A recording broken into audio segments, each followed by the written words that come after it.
JB and Jeff. And comes in motion. Mendoza takes the snap, hands to Hemby, right up the gut. He pounds his way into the end zone. A terrific power run, and Indiana will take the lead right back.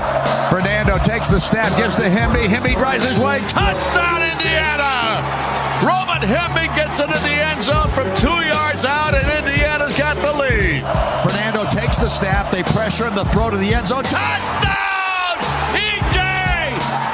Wow, what a play, and it was actually Surratt who made the catch. Whittington, the running back, alongside Dante Moore. He takes the snap.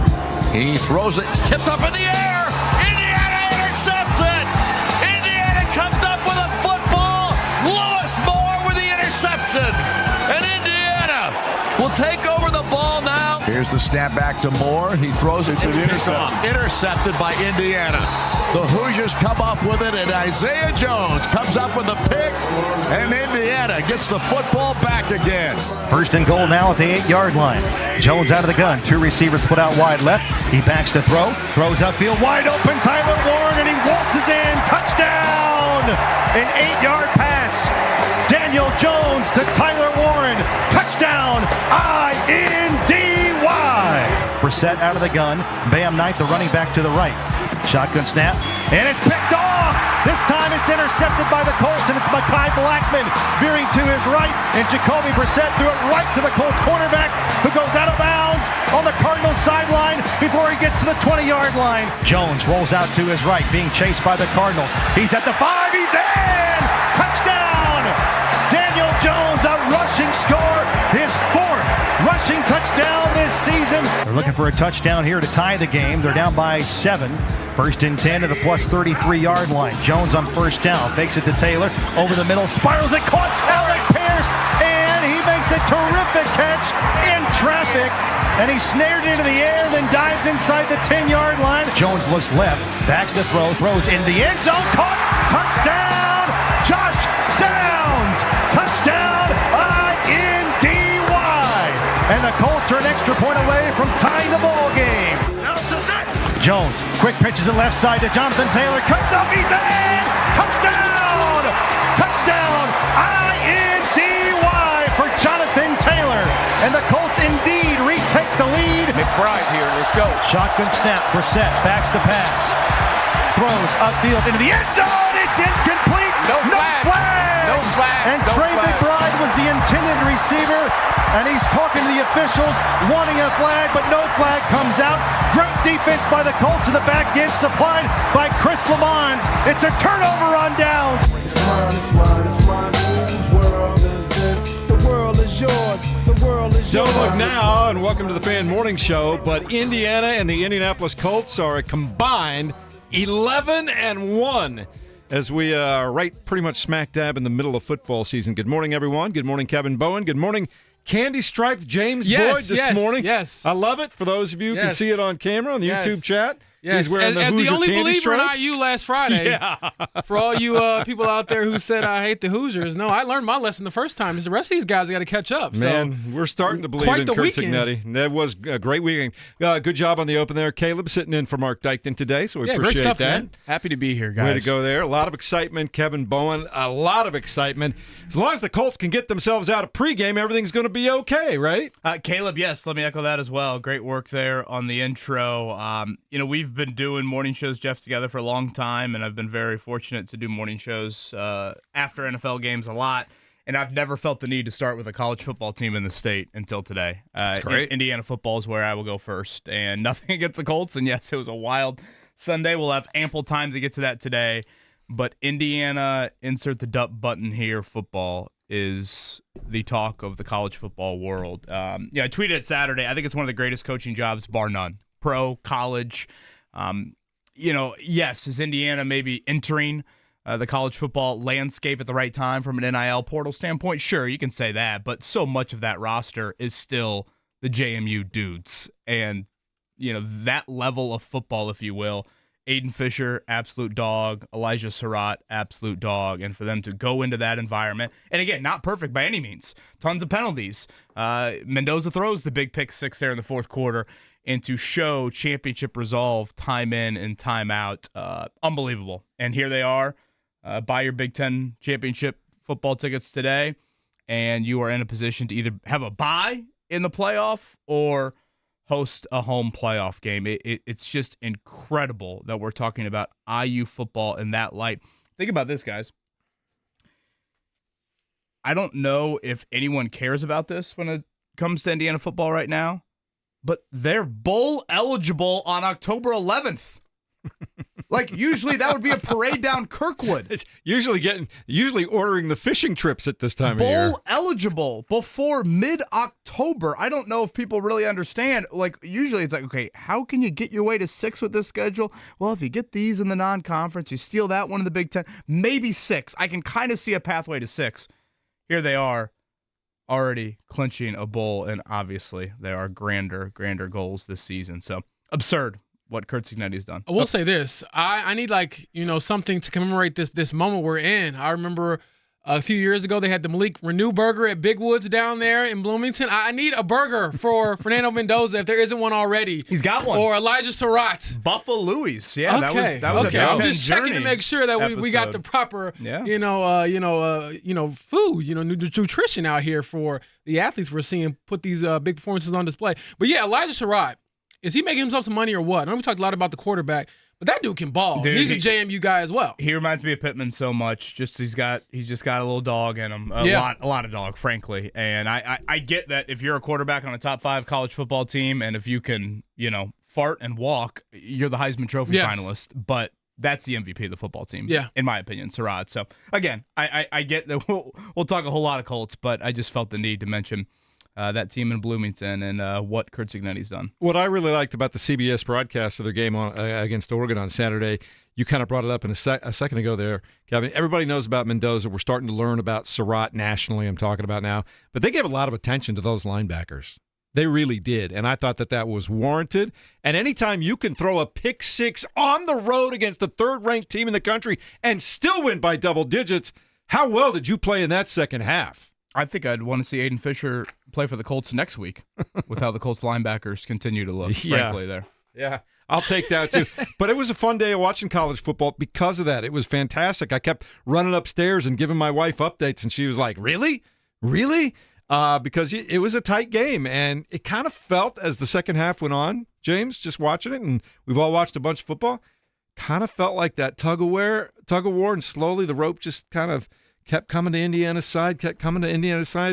The way they responded with the touchdown drive right after the pick 6, I thought said a lot, just right away. Absolutely. I remember when that play happened, I tweeted out, hey, it's a big mistake, but not a fatal one, and I expect them to respond, and they did. And the reason I said that is because I think a lot of their identity just comes from their head coach and how cool and calm he is in those moments. And after the game, he told in his little post-game interview, they asked him, hey, what'd you say to your quarterback after you threw the pick 6? And he told him, are you having fun yet? Now, I will say that might be a little revisionist history right there. I don't know if you're saying that immediately after the pick, but he kind of gave him that confidence, like, hey, you're in a big game, you're on the road, and one drive to go win it, this is what you would dream of. This is what you would sign up for. And I thought he responded well in the rest of that group. And again, Elijah Surratt, the senior wide receiver, he is a stud. And you need certain guys on the roster like that. So for all the talk about how big the Ducks were in the trenches and, how much speed they had and all those things, I thought that they really took it to Oregon and made life miserable for Dante Moore, who had a very poor day. That last interception there, I was like, man, this guy's out here seeing ghosts because he just did not see the defender on that last interception. So shout out to the Hoosiers. Big-time performance, big-time win. And, again, I think this is – for the national audience, another statement win and say, hey, we're not a feel-good story. No, we're not. Even last year's team, we're better than that. And with all the other, tumbling we've seen from Penn State, other programs throughout the country, I mean, if it weren't for those other 2 teams, Miami and Ohio State, you'd be looking at a number 1 ranked IU team. And honestly, if you told me they're the best team in the country, I probably wouldn't, argue against you at this point. Well, there are a lot of folks out there that think they might be the best team in the country, and we'll highlight that in the latest poll results coming up in just a moment when we get to the check down. But it has been a glorious weekend of football not to be ignored. You got the T-shirt on there. Notre Dame taking care of business at home against North Carolina State. I liked everything about that game except some of the play calls. Down with the goal to go situations where you got the two maybe the best running back combination in the country, and you're trying to throw crazy passes down there. Other than that, I like You're it. back in it, Kevin. Well, Thank Penn State. I appreciate the Notre Dame shout out here. I feel the need. We probably should mention the Colts just briefly. Well, we got all This is day true. to talk This about is the true. Colts. in the We're opening good. segment, if we go to Notre Dame football here, people might hate Notre Nah, Dame more we're than good. they already do. You're Yes, so sensitive about that. USC Saturday night, James Boyd to that point. I cannot wait for that one. But yes, yesterday, wow, James, one of the weirder games I can recall, and that started about 11 a.m. I don't know if my fingers have ever typed that much pregame or if my binoculars have ever been used that much in the pregame there. The Colts played a 60-minute football game yesterday, and more dudes got hurt in warmups than they did during the game. Yes. Just wild. We'll get to all of it. They've had prettier Sundays, but 5-1 is pretty good looking, and that's where they're at right now. Obviously, some questions. I'd argue questions at every level of their defense right now. And then Daniel Jones in the fourth quarter. I thought he hung in there, took hits, and delivered some on-target, necessary throws, down 7, down 3. And when you start to hand out money to these quarterbacks, you start to tier these QBs across the league, what happens in you-know-what time? What happens when you're down on the scoreboard? What happens in the fourth quarter? By no means is yesterday Daniel Jones's banner day, or, I thought a little rocky, honestly, the first couple quarters. He had probably the first, what was that moment? Credit to him for taking 5.5 games before we had one of those moments.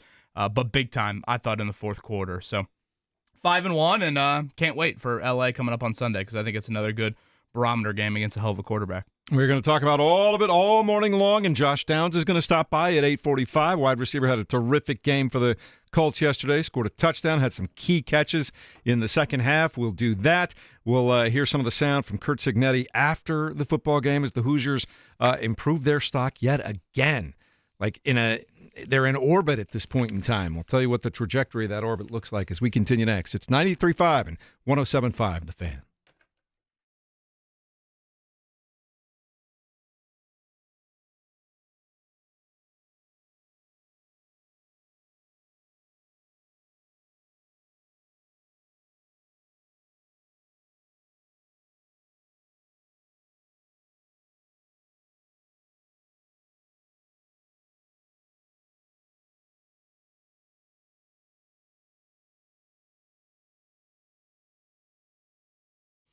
Boy, the only thing better than watching some pigskin this weekend was doing it with my friends. And yes, I say that plurally. The Daisy brand, French onion dip and the ranch dip from Daisy. They are excellent, excellent choices. I don't care if it's chips. I don't care if it's wings. I don't care.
Good morning. It is a Victory Monday all the way around. We will start in the National Football League less than 24 hours ago. Over at Lucas Oil Stadium, the Indianapolis Colts improved to 5-1 on the season with a 31-27 come-from-behind win over the Arizona Cardinals. Jonathan Taylor, 123 yards and a touchdown, I believe his 27th 100-yard day rushing in his illustrious NFL career. Daniel Jones, very efficient and clutch, 212 yards, 2 touchdowns, ran for another. Tyler Warren featured early and often, 6 catches, 63 yards, a TD.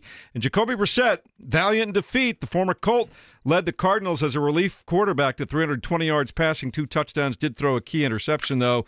Kevin Bowen, just an all-around rough around the edges, but impressive performance for the Colts. Yeah, obviously, again, they've had prettier days offensively. I thought, big time against that defense in the fourth quarter, James, and they needed the most. They did deliver touchdowns. We continue to talk about the red zone. They now are 10 of 10 the last 2 games in the red zone. And once again, the defense did stand up in the red zone, 3 of 6 for the Cardinals yesterday. That's a difference in the game when you talk about a 31-27 final margin. Well, they did win that one 31-27, and we talked about Daniel Jones. The numbers aren't going to smack you in the face and fly off the page, but he was really good in that second half yesterday, I thought. Yeah, I went back and I believe I counted it correctly. On the last 2 drives, he tied his season long with a 17-yard scramble and was 6 of 7, I believe, for 74 yards and a touchdown. So nearly flawless down the stretch. You set him up for 2 go-ahead touchdowns, or 1 game-time touchdown rather, and then the go-ahead touchdown. And I believe going back through a lot of his stats, that was his first game-winning touchdown drive since 2022. So it's been quite a while since he was in that moment and had that success. But, you ask anybody on this roster right now, they expect that from him. They expect him to deliver because that's what he prepares for, unlike, perhaps quarterbacks they've had in the past, or at least in recent years. And so I can get more into that detail coming up here soon, but yeah, he is obsessive, and I got a few details out of that locker room yesterday that kind of confirmed what we already knew. Well, the Colts continue to be atop the AFC and atop the AFC South. Other AFC South games yesterday, we saw the Tennessee Titans losing on the road to the Las Vegas Raiders. 20-10 was the final score there, and it was Seattle winning in Jacksonville, 20-12 as the Jaguars fall to 4-2. Houston was idle, did not play. Next week, the Colts will play again as they get ready for a game down the road, and they'll be taking. Sorry, I'm down the road. We're gonna be out in a plane. Yeah, L.A. baby. Thank you very much. Yeah, the Chargers. I had that here, and all of a sudden I couldn't see that, and I thought, did I get the? No, the you're all good. Right I got to know where I'm going. All right, let's catch the wrong flight, wrong week. Bad look. Last night on Sunday Night Football, it ended with a James scuffle Boyd across the country, stepping in at every route. Second time. I'm going to L.A. next week with my son too. We'll tell you more about that later on. But Kansas City beat the Lions by a score of 30-17. Patrick Mahomes and the Chiefs looked like Patrick Mahomes and the Chiefs last night, playing well at home on national TV. I'm waiting for them to be dead, and they just keep clawing themselves out of the grave here. With some of their performances. He's running for first downs. He's throwing at the last minute. 3 touchdown passes. Travis Kelce looked young again. 6 catches, 78 yards. Do you see? It wasn't just Taylor up in the Kelce booth suite last night. Caitlin Clark was there as well. Yes, I did see that. Yes, she did make an appearance up there. So, yeah, the Chiefs, much needed. As the Baltimore Ravens continue to wilt, the Kansas City Chiefs show a little sign of life. And again, the Colts will play them upcoming here, a little over a month out in Kansas City. Caitlin's life has changed so much. It is. She's talked about this, but and we get it. She's the big star now, but she's I get to actually meet and know the biggest artist in the world. One of the biggest artists in the world, my favorite artist. That is crazy. It's crazy, but it's me fun hanging to out watch. with Lil Wayne or something. If I was a kid, my favorite artist growing up. What a life. Yeah. Also, college football. We talked about it a few minutes ago. Indiana with a 30-20 victory over Oregon. Gentlemen, they are the number 3 team this week in the AP poll. Kevin Bowen received some first place votes. How about that? When's the last time you saw Indiana get first place votes? Has that ever happened? Again, they're freaking bowl eligible, and we haven't even reached the midway point of October. I haven't even bust out my coat yet. In normal Indiana football language, again, that is jumping Showalter Fountain for it. So, you could make a case, not that we need to get into this, you could make the case their resume is the best, frankly, in college football this season. I get that Miami and Ohio State maybe have looked, overall better, and they obviously have a little bit more brand recognition. But nonetheless, just incredible what they did on Saturday. And shout out to Brian Haynes and Pat Kuntz and that defensive staff because I thought they just brought it to Oregon, really from the first series. The sack on Dante Moore in the first play of the game, all the stats. He's been sacked one time all year. Then Oregon gets into that 3rd and 1, 4th and 1 on the first drive, and IU stuffs them both times. I thought that sent the exact message that was needed. When you played Ohio State and you played Notre Dame last year, I thought the trenches, largely where you lost those games, and I thought that sent quite the message to the home faithful. And from then on, you just bully-balled them. They bullied them. They had the speed to match with them. I mean, speed and power go a long way in top 10 college football. And that Hemby kid, I mean, he ran. I know the stats might not indicate it, but that dude runs hard. Ran over Dylan Thieneman for that touchdown. Had a couple other just tough, hard runs. Again, the physicality, it was definitely with the cream and crimson. Fernando Mendoza, 215 yards passing and a touchdown. Roman Hemby, you mentioned him, 70 yards, a couple of touchdowns. Elijah Surratt, I should say, 8 catches, 121 yards and a touchdown. They'll play Michigan State coming up this Saturday at 3:30 p.m. In the meantime, they are ranked number 3 in the AP Top 10 poll. Right now, your top 5 are Ohio State, Miami, Indiana, Texas A&M, and Ole Miss. They're right there. Alabama's 6th, by the way. So they're right there with all the old guard teams, just doing their thing. Yeah, it's a different world, new world for the Hoosiers, and we should expect this to continue because they've proven that they're one of the best teams in college football. Yep. Also in college football over the weekend, Purdue fought hard, but they lose in the fourth quarter lead, and they get upended by Minnesota 27-20. We talked about Notre Dame, the 16th-ranked Irish at the time, 36-7 winners over North Carolina State. We can also let you know that Indianapolis got another big win in the Great Lakes. They beat Missouri State, or Missouri S&T, by a score of 56-13. Marion beat Taylor 42-35 in a Mid-State Football Association. So that's what's going on in college football right now. The Birds, chirp, Ball State losing at Western Michigan 42-0. Anything else you guys want to throw in college football before we get on? James Franklin gets fired at Penn State after his 3rd consecutive loss. Just can't get it done against top-ranked teams, and that catches up to you apparently. Man, that breaks my heart. Yeah.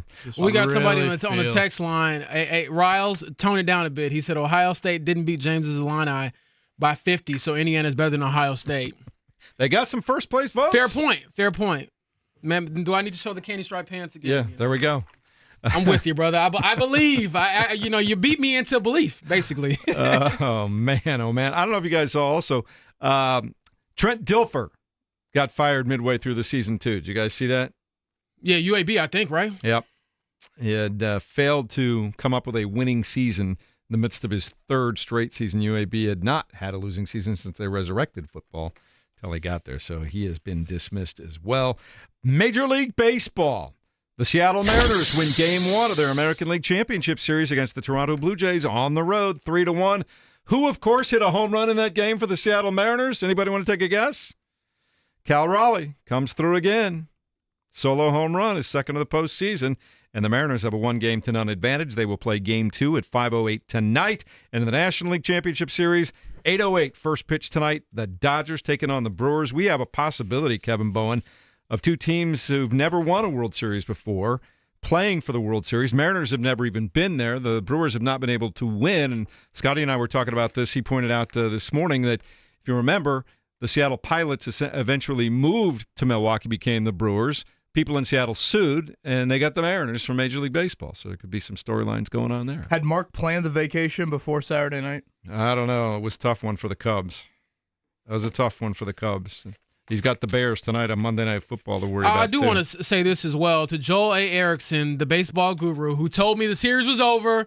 The Brewers had absolutely no chance. They're losing. He told me that. Kevin, you were there. He played that card hard. There was no optimism in that man's voice, and I told him, hey, why even play the game, Joel? Why even play? I believe he dropped that it's over during the Friday Colts practice. Doubleheader tonight, Monday Night Football. Yeah, Commanders, Bears. Was it Bills and Falcons? That's the other one there? So we'll get that. And Pacers back in preseason action tonight. Their injury bug, unfortunately, is not stopped. I have a question lately, so let's revisit. We'll get to a little Pacers chatter here upcoming. Pacers, Colts, Hoosiers. It's all coming up next. 93.5, 107.5 The Fan.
So much good stuff to talk about. Hoosiers, number 3 in the nation right now. Colts sitting on top of the AFC. Pacers, nice preseason, but they keep getting guys hurt. You were talking about that just a moment ago, Kevin, before we jump into football for the next hour and 45 minutes or an hour. What's going on? The injury bug just jumping up already over there. Yeah, so it was a hamstring hamstring for Quentin Jackson, who is certainly competing for, I would say, point guard minutes on opening night. Given T.J. McConnell going to be out for a month, so we'll have to see where Quentin Jackson's at. He's on a 2-way deal, but still, you're allowed, I think, to play 50 games with the big league club. And then Johnny Furphy twists an ankle late. Again, severity, we'll have to see on that. So third preseason game tonight with the Spurs. They'll go to San Antonio on Friday. That will close out their preseason slate, and they will open up the regular season a week from Thursday. Can I interest you in Russell Westbrook?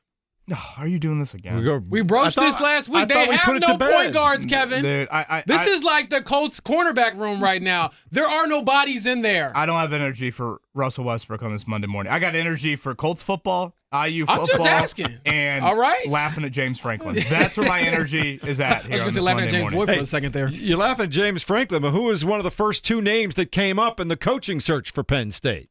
Am I that crazy to think? I get history, but in today's college football climate, that Indiana job looks damn attractive to me. What was one of the first things Curt Signetti mentioned in his postgame press conference? There is no more Curt Signetti thing than 10 seconds into the postgame press conference, he drops that Indiana has the biggest alumni base of any undergraduate unit. Like, there is some resources there. There is some potential. There is some, like, I get the history. I get 100,000 at Happy Valley. I get Pennsylvania is probably a little bit more of a fertile recruiting ground than the state of Indiana. But, damn, he's built something pretty impressive there in today's portal. You don't think other quarterbacks want to come there? You know who also, for the first time, has donated in a major way to not just club sports, but to actual varsity sports? He won't say how much, other than it was substantial. But Mark Cuban has become an investor in Indiana athletics, and specifically because of a conversation he and Curt Signetti had at one point in time where they're from the same area around Pittsburgh, and they kind of started vibing, and all of a sudden Mark Cuban's in on what's going on at Indiana. Plus, Signetti, okay, so he's a Pittsburgh guy. That's not right there where Penn State is. And also he played at West Virginia. So I understand he's from Pennsylvania, but like the Penn State connections are not, you know, as obvious as maybe some of these other coaching names that pop up here. Now, Pat Kraft, the AD at Penn State, did play football at Indiana, ironically enough. So we'll see, you know, what type of swing he takes. I saw some reports where him and Matt Rule were at Temple together. Yeah. You know, could that be a play here? But I don't know. I do not see Curt Signetti just sprinting to Happy Valley by any means. Nah, it just feels like a good fit here, doesn't it? Not just because he's winning, but it just feels like everything's coming together here, doesn't it? Well, and again, the college football world's different. And I would say the place he's at offers some benefits. And they've made some major commitments to him. You know, financially, they retained Brian Haynes, their defensive coordinator, in the offseason. Where, I don't know, would old IU have done that? Would they have ponied up that type of money there? I don't know. Fernando Mendoza's making what, nearly $3 million to play quarterback in Bloomington? So, yeah, I don't know. Maybe I'm being naive, but I just don't see him running for that job. Isn't all this just leverage for a raise anyways? You hope so. Like, if you go on this run this year, you go into the offseason and say, hey, you know what? You want to keep me around? You want me to make sure I don't get one last year? And that's old news. Yeah. I'm better. I mean, there is nothing like these college football agents. But no, I'm serious though. Isn't that how you play the game? Right. Like, if you want me to stay here, you are spot on, James. you know, back up the Brinks truck. Give me the dollars. I just love the fact that it's a featured CBS network game. You win on the road against the number 3 team in the country, and Curt Signetti is the guy at Autzen Stadium on the sideline getting the interview from CBS afterwards. Indiana has never beaten a top 5 team on the road. What just led to that statement win, Coach? Wow, what a stat. Great team win, great effort by the players and coaches. You know, we had a great mindset coming into this, really believed it could happen. I've won a couple great road wins the last 3 places I was, and I just kind of felt this coming in. and it's a good win for the program. On your hand, you have the words attack, attack, attack. Your defense attacked Dante Moore. How were you able to fight through the adversity and accomplish things that many have tried and failed to do? Well, the defense did a great job putting pressure on them. They spit some runs out, but came through more times than they didn't. Offense was sort of hit and miss, but made some plays. Kicking game was really good. And at the end of the day, we made the plays when we had to. The adversity, the physicality of this team, do you think a win like this should silence all the doubters and all the haters out there? I don't really care about that. I mean, you're going to have, people that are supporting cookies over brownies all the time, right? It's part of the business. Part of the business. Congratulations on a great win, Coach. Thank you. I've never heard. I love that right there. He's talking about, we missed some plays on defense and let some runs go, but we got right back. Hit and miss on offense. He just won against the number 3 team in the country on the road. Could not agree with him more on brownies over I was cookies. going to say. That's the smartest thing any coach has ever said in a post-game press conference. Which one are you? Team brownies. Oh, I'm team chocolate chip cookie all day long. No. Yeah. Brownies. Do we need a shirt for that? I feel like we need a Kurt Signetti I'm shirt. not turning down brownies, don't get me That's wrong. blasphemy, But I'll though, take cookies. I'm a cookie guy. Where are you falling on this, Caleb? Freshly baked chocolate chip? Come on. Now you're getting technical. Soft? There's too many mistakes you can make with cookies. If you don't get the temperature right on cookies, they can be Wait, sweet. do when you brownies make not them have yourself, the mistake that's not factor gonna as happen. well? No, brownies got more just juice to them. Nah, you make a mistake. You don't make a mistake. You've done it enough. It's close, but I do lean brownies. I'm not going Am to I say the only it's- cookie guy in You here? might be the only cookie guy. I need the text line to support me here. 239-1070. You know what I love about Signetti? He starts off that interview with Jenny Dell acting like he had never heard that stat before. Yeah.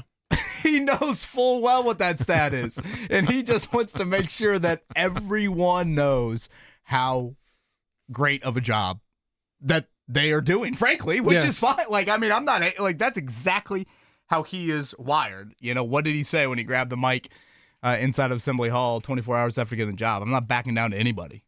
And, it's one thing to say it, and it's another thing to go out and execute it. And here we are nearly 2 years later, and I think the product on the field speaks for itself. I think we're all Googling him now, aren't we? Absolutely. I mean, he's got to be, like you said, a short list of coaches that you would not change in college football. Man, oh man, oh man. Anyway, it's fun to talk about a team that received first place votes, and the Hoosiers are now the number 3 ranked team in college football. It's the Fan Morning Show with James Boyd, Kevin Bowen. I'm Jeff Rickard. Caleb Zuber in here this morning. Caleb, I'm a little disappointed you're a brownie over cookies guy, but I love that you're rocking the Colts hat I tried today. to give It's you good. that. It's close. I know. It's close. I don't see anybody in the meeting room turning down either one. You got to come to the James Boyd School of Trash Talk. All that close stuff don't matter. Okay, like for example, if I'm a Colts fan yesterday and my team wins 31-27, I'm still the first Cardinals fan I see. We just beat the brakes off y'all. Okay, 1.1 million. It doesn't matter. All right, that's how close don't matter. There was part of me This ain't that sat there. horseshoes. I said this to Mike Chappell as Jacoby Brissett and company were walking off the field. I go, can you imagine being a Cardinals fan? Watching your team through the first 6 games of the season. And then I thought to myself, I've never met an Arizona Cardinals fan in my life. I've been on this earth for 36 years. I don't even know if they exist.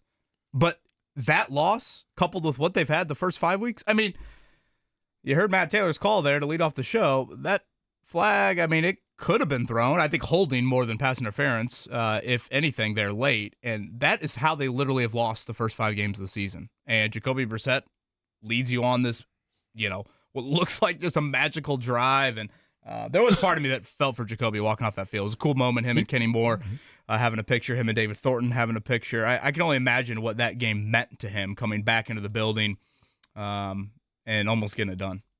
Yeah, it's funny, the impression that he's always made. My wife was like, well, I'm glad the Colts won, but I feel bad for Jacoby. She said, I feel bad for Jacoby Brissett. I think everybody here liked Jacoby Brissett, didn't they? Yeah, but they weren't feeling too bad for him if you're on the Colts side yesterday. You're like, all right, good to see you. Glad you're healthy. Made it through the game all right. Take that L with you. Now, I will say this, Kevin. We talked about the pregame injuries. My mind, after getting the actual news and getting that out there, went to, okay, what's next? Because if Anthony Richardson has an orbital fracture, that does not sound like something that you can play the next week with. So do you go out and sign a quarterback this week? That is the serious question they have to kind of decide for themselves. And even at cornerback, I'm not saying go out and sign a cornerback, but okay, does Javarius Ward miss the following week because he suffered the concussion on a Sunday? Granted, if you treat this like this was the game, he had a concussion in week 1, he missed week 2. He has a concussion in week 5. Does he miss week 6? Does he miss week 7? So those are questions that I think we will have to get answers to throughout this week. And it just further kind of, strips away some of the bodies they have on the roster to go out there and help you win. Yeah, I think my question sitting on this Monday morning in regards to Richardson, James, is do you see the quarterback tryout this week like you saw the kicker tryout last week? Yeah. And then again, where are the connections? C.J. Beathard is a name. He was with Jim Bob Cooter in Jacksonville. Taylor Heineke is out there.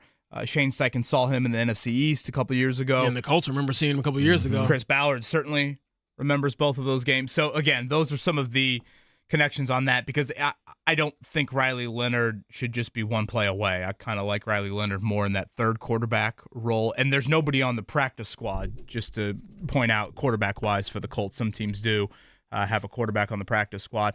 And then at corner, Kenny Moore, is he back this week? Shane Steichen acted like there was a chance he could, he was doing some on-field stuff when we were out there at practice.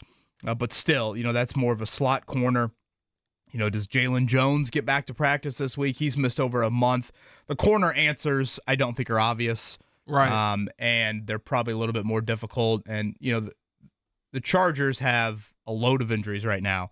But Justin Herbert, just watch the play of the game, probably the play of the week in the NFL, him finding Ladd McConkey there for the game-winning field goal, and their depth at wideout. If they get Quentin Johnson back, then all of a sudden they're going to test you, certainly, from a wide receiver depth standpoint. And, it was kind of weird yesterday. I do pregame TV with Wish down in the field, and we're lined up in front of the visiting team. That's where the camera shots are. And I'm sitting there watching Jacoby Brissett and actually Kyler Murray work out a little bit. And at this point, inactive list had yet to come out. And I'm sitting there with Andrew Chernoff from Wish, and I was like, man, you kind of forget how crowded it gets out here. And I'm thinking this way as Jacoby's just rifling balls to various Arizona wideouts. And there's their kicking in pregame. They had a new punter on Sunday. Their punter is trying to get work in. And I'm always thinking of like the viral video of the sideline reporter getting hit in the head during pregame warmups. I'm always thinking, gosh, is that ever going to happen to me? Well, that's why I tell you to go out there with gloves on. You got to be ready. I need a helmet, frankly. I feel like when I have to go on. And then I watched the video of Javarius Ward getting hurt and running into Drew Ogletree, and there's like 4 Colts players left on the field. That wasn't even a crowded incident. And that's what is so, freakish fluke, because we're getting all these questions, James. I'm sure you're seeing them as well. Do the Colts need to change up their pregame routine and this and that? It was a total freak thing. By all accounts, there was barely anybody left on the field when Javarius Ward got hurt. And then the Anthony Richardson thing happened in the locker room? Yeah, that is what I was able to glean from a couple sources. And so from what I understand, he was doing his normal, band work before the game. And I believe it's not the actual band that broke his face. It's like the thing that he attaches it to. And maybe that, either broke or was not set up right, and it, flew off and hit him in the face. And when you put that context out there, it's like, okay, you understand why you're pulling with that much force. The bands are pretty thick. And if any of us can imagine, take my phone for it. If I throw this phone at you very, very hard and fast, it's going to hurt your face. And so just very unlucky, unfortunate. He was admitted to the hospital, got discharged later that day, and we'll see what else is gleaned from that. I know Stephen Holder reported that he would also need stitches, which isn't surprising. I would imagine, you get hit like that to the face, you're probably bleeding. But my thing, again, is, okay, what's next for you? Do you have to go get facial surgery? Can you, play the next week? Can you not play the next week? Do you have to go get, a face mask? I mean, this isn't like, I don't know, this isn't NBA basketball where you can just put the mask on like Rip Hamilton stuff. Yeah, you can't put Rip Hamilton and just go out there and play. It's a little different with a helmet because you got to, fit it on your face and all these factors. And so I do wonder, how aggressive the Colts have to be with their quarterback, tiers and kind of that depth chart going into next week because, for the entire game yesterday, Riley Leonard was one play away from making his NFL debut. And even he was kind of shell-shocked by that opportunity. Grateful for it, but kind of like, hey, I didn't really expect to be here type of thing. And then you get to go to cornerback. I spoke to Jonathan Edwards after the game. He had a rough day. Was not supposed to start, made his first career start, and he certainly got exposed for being an undrafted rookie, which, I mean, I'm saying he was a bad player, but he had a bad day, if we're being honest about it. And, shout out to Cam Bynum. I wrote it in my story yesterday, went over to him after the game and kind of told him, hey, we won the game. This is probably the worst you're ever going to be. Just suck it up. We'll be fine. We're going to need you. I believe in you, those things. But, yeah, a lot to kind of unpack, which I think makes the win yesterday all that more important because at least you survived that one despite all of the weirdness that started today. A couple of things I have to mention. One of them, very important, like Max Bowen, no hesitation to go for the Colts helmet on Friday. No hesitation. Yeah, 5 in a row for but the I mean, youngster. went straight to it. He did. I thought the Cardinal might be a tad attractive. to him. And also Jonathan Taylor, by more than just a little bit, is the number one rushing leader in the National Football League. 603 yards after yesterday through 6 games. James Cook is in 5th and plays tonight with 450. But there isn't anybody else over 500 yards right now. I know some guys have already had buys or whatever, but Jonathan Taylor and that rushing game for the Colts, they are crushing it. And I thought they started to take control of the game a little bit in the second half yesterday with the running game, James. Absolutely. Sometimes with the way this offense is going, you praise Daniel Jones and you give him his flowers and everybody else, but there's something about that guy, 28, man. He is special. And I think he's better, again, than what we've seen even at his peak years ago when he won the league rushing title, first-team All-Pro. He's better than he was back then. The pass protection, the ability to catch the ball in the backfield, and like you said, Jeff, whether it's – I think Zaire Franklin said it after the game. He can get you the tough 5 or 6 yards. He can go for 60. On a breakaway run. So he's always a threat to score whenever he touches the ball, which you can't say that for a lot of wide receivers. I'm sorry, a lot of running backs in the NFL. You can't say every time they touch the ball, they're a scoring threat. But that is the case with JT. And I thought he helped them put the game away late and certainly came through in that last drive as well. As much as we gave praise to Daniel Jones for what he did, JT came up clutch there in the fourth quarter. The other thing, Kevin, and I got the Chargers coming up, and you may have to win a shootout with them. But right now, you and I were talking about this before the show even started. It feels like they've got an offense that can get it together whenever they need to get it together. They can move the ball down the field and score if they have to score. When was the last time we said that about a Colts team? Yeah, I'll go back to just that fourth quarter yesterday. I mean, you're down 7 and you're down 3 taking over. I mean, that's foreign territory for the 2025 Colts. How do you deliver in those moments? And, I thought Daniel Jones hung in there under duress, under pressure, taking hits. That window ball he threw to Alec Pierce, where Pierce kind of had to go behind his body a little bit. First off, great catch by Pierce. Secondly, I think that's the only place Daniel Jones really could have put that ball. I think if he leads Pierce, Mack Wilson might have another interception there. And then just the lofted touch to Josh Downs in the back of the end zone, that was a great throw. And then that 3rd and 8 on the final drive, Downs, scores and or Downs converts on the 3rd and 8 there. He had just missed him high. And, if you don't get the 3rd and 8 there, you're probably kicking the field goal. And yet you're able to convert on the 3rd and 8 there and then, punch it in after that. Taylor, of course, had the game-winning score, 404 in the red zone for you. So I just thought Jones delivered big time in the fourth quarter, and not necessarily to Warren, not necessarily to Pittman. Yes, Taylor had some moments, but still, it was Downs and Pierce really getting it done. And Josh Downs just has such a great feel for where he is on the field. I don't really know the proper way to describe it, but it feels like he's got the eyes in the back of his head. Like he just knows where these defenders are, and he's like, oh yeah, I know if I spin this way, I'm going to get 4 yards. Yeah. After the catch. It's such a knack. All I can say is like family of football players. Dad, NFL running back. Yep. His brother will probably be a first-round draft pick. I don't know. Just that dude's going to be top 5. Family of football players. You know what's crazy, though? I was talking to Josh after the game because he got lit up on the touchdown.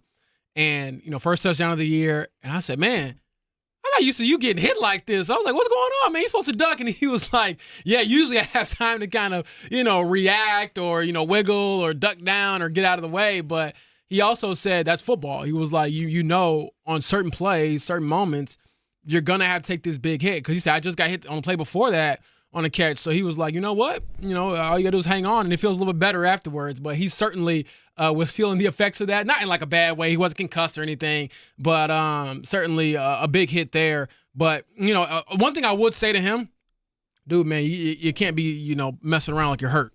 I think he pretended like he wasn't all right, and then he broke out into a celebration, and JT said he got duped by it, and I'm like, look, with all the weird things that have happened with this team today, I actually think that's probably my most boomer take is don't pretend like you're hurt if you're not hurt. Didn't Bynum do that on the interception? Yeah, and I'm like, just don't do that, please, because you got nerds like us in the press box, with the binoculars, like, wait a second, is he hurt? Is he down? What does this mean for the team? And he gets back up and he's fine. But it's the Rob Tidwell and Jerry Maguire scene, right? Yeah. I'm totally against that. But other than that, big time performance. And then just kind of piggyback off what you were saying in regards to, just the cerebral mind of Daniel Jones and the throws he was making. Real quick before we go to break, I talked to Pierce about the 22-yarder, I believe, on the last drive, their game-winning drive that he threw to him. And he was like, yeah, that was a look that Daniel had kind of told me about all week. And I'm like, man, he really told you? And he was like, yeah, this is what he does. And so he breaks down the play and he said, yeah, he told me, hey, AP, I need you to be there. That was one of the answers he had hit me up on, hey, when he said, get your eyes around, you're going to be my answer here if they go to this coverage. And they did that, so we made the play. And I talked to him about the play. He's like, yeah, that's something he saw last week. And he told me, if they give you this look, be ready because you're my answer. And so he's telling you this 4 days in advance. So when it happens in the moment, you can't be surprised. All right, coming up in a moment, we'll dive down a little bit more on what Shane Steichen had to say about Daniel Jones being so into that kind of thing. James will also talk a little bit more about the Hoosiers, the new number 3 team in the nation. It's all coming up next, 93.5 and 107.5 The Fan.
Good morning on a Victory Monday. The Colts, the Hoosiers, even Notre Dame got a win. The Pacers, despite losing another hamstring guy, got a win on Saturday night in their preseason game. So much winning going on around here. James Boyd, happy to have you here. Kevin Bowen, happy to have you. Caleb in for Mark this weekend. All good stuff. Thanks for listening to us, however you're listening to us this morning on 93.5 or 107.5 FM. Also, telling you the blowtorch for us, if you've got HD in your car or on your radio, 93.1 HD2. It is a powerful signal. You can get us anywhere at any time on the app, 107.5 The Fan. You can say, hey, Alexa, play 107.5 The Fan. That'll work too. And you can go to 1075thefan.com. Either way, there's a million ways to listen to us. So make sure you're doing that. We appreciate you being here, however you may be. And again, we'll start very quickly before we get into the Colts. Josh Downs coming up at 8:45, about 41 minutes from now. But I just can't say enough, Kevin Bowen, about the Hoosiers and the way that they took care of business in the second half, particularly in the fourth quarter against Oregon. They were making mistakes here and there, but they overcame every mistake they made with something even better on the other side. Yeah, I thought they set the tone on the opening drive. The sack of Dante Moore, the 3rd and 1, the 4th and 1, stuff. I thought that sent quite the message to Oregon. Hey, welcome back from the bye week. We are definitely here to play. And then, to your point, there were certainly some roller coaster moments. I mean, Oregon hits you over the top on the big busted play. You bounce back right away from that. You have a ton of penalties, a lot of the pre-snap stuff, and Oregon doing that shifting right before the snap, and yet you overcome that. And obviously Mendoza's pick 6 there late. Because at that point of the game, guys, I don't know how you were feeling, but I didn't think Oregon was driving the length of the field. Like, that was 2013 Indiana leading. I'm thinking, this Oregon offense, they're not going 70 yards on the IU defense. So unless you gift them a short field or something. Like we talked about, the big play, the bust play. Right. Unless that happens, I don't see Oregon have an 8-play, 72-yard drive. Mendoza throws that. And then, yes, credit to Fernando Mendoza for coming back. But if I'm giving an MVP to this IU football team, I might go co-MVPs, Elijah Surratt and Aiden Fisher. I just think Surratt is such a dog. The 50-50 balls are 90-10 when you throw it in his direction. And that game-winning touchdown drive, he made 3 of the biggest plays. The third downs, obviously the touchdown, and then he had like a 28, 29-yarder, I think, midway through that drive that kind of got them all the way into the red zone. So Surratt, just a stud. You know what's crazy? And I'm not saying they're comps at all, but it kind of gives me like these vibes to a degree. When Johnny Manziel was going off with Texas A&M, he got all like the love and the praise, and it's like, oh yeah, he threw the Mike Evans a lot, and that guy just made him right a lot. And I feel like, again, not saying they're equal players or play styles, but Elijah Surratt makes Fernando Mendoza right a lot.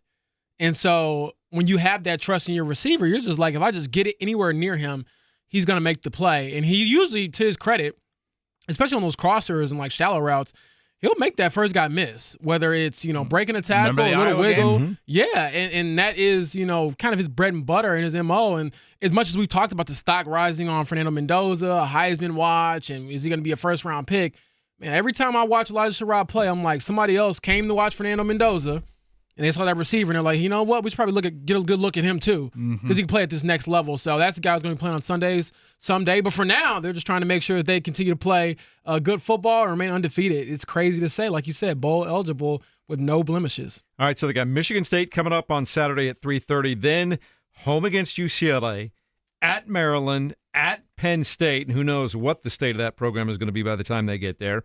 Wisconsin at home. Then they have a week off before they finish the season off at Purdue.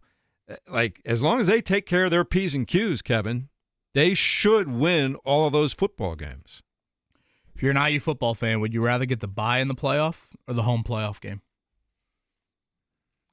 Fewer games to have to win a national championship. Man, that's a great question, though. But that scene in Bloomington. That's a great question. December 19th and 20th. For those out there, hope you don't have a wedding either of those 2 days. December 19th. You don't anymore. Or 20th. And any family Christmases too, right? Has there ever been a wedding where they have like a big screen up over the minister and the bride and groom?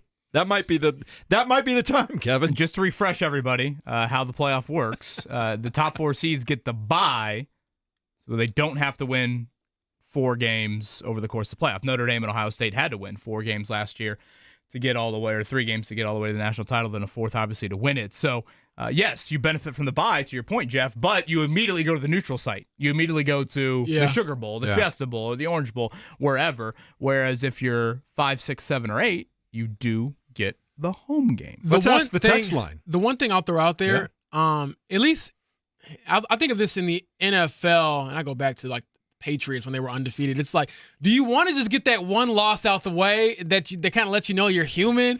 Because, man, it feels like when you go undefeated, and not to say you want to go out there and lose at all, but you do get that narrative that's on your back, and I think that adds a certain level of pressure. So the fact that we're even having this discussion and debate, I know it's like a good problem to have. But I'd probably still lean towards, hey, give me the bye. Let's not lose a game. Let's try to run the table and prove to everybody that we're the best team. Well, you said something earlier, James, that kind of struck me, and I don't know if you were necessarily intending to go down this path, but like last year was one of the greatest individual college football seasons ever in what Indiana was able to do. Yes. Like Kurt Signetti comes into the program, the losingest program in college football, and boom, they're in the playoff with like primarily a bunch of JMU dudes and a quarterback, Canadian dude from Ohio. I mean, that's literally what their team was. And now this year, they've gone a notch above it. It's like, wait, what? Like, usually you have the year and then you come back down to earth. Yeah. But yet, and again, largely the same core. Yes, Mendoza is different than Rourke, but Surratt and Fisher and Pons and Kamara, I mean, like those guys, it's pretty much the same group. That, to me, is just another, as if you need any more reasons just to be absolutely stunned and shocked by what they're doing. Yeah, check the text line at 239-1070 and let us know. If you're an IU fan, would you rather have a home playoff game or would you have the bye and then move on to the neutral site when it comes to the end of the year here? Paul the mailman, I got to give him credit.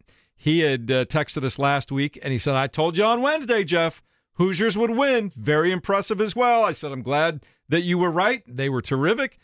He said he's glad he's right, too. It was a great game. Thought they'd be number 2, but I'll take number 3 and be very happy with that. So, Paul, I picked the Hoosiers, okay?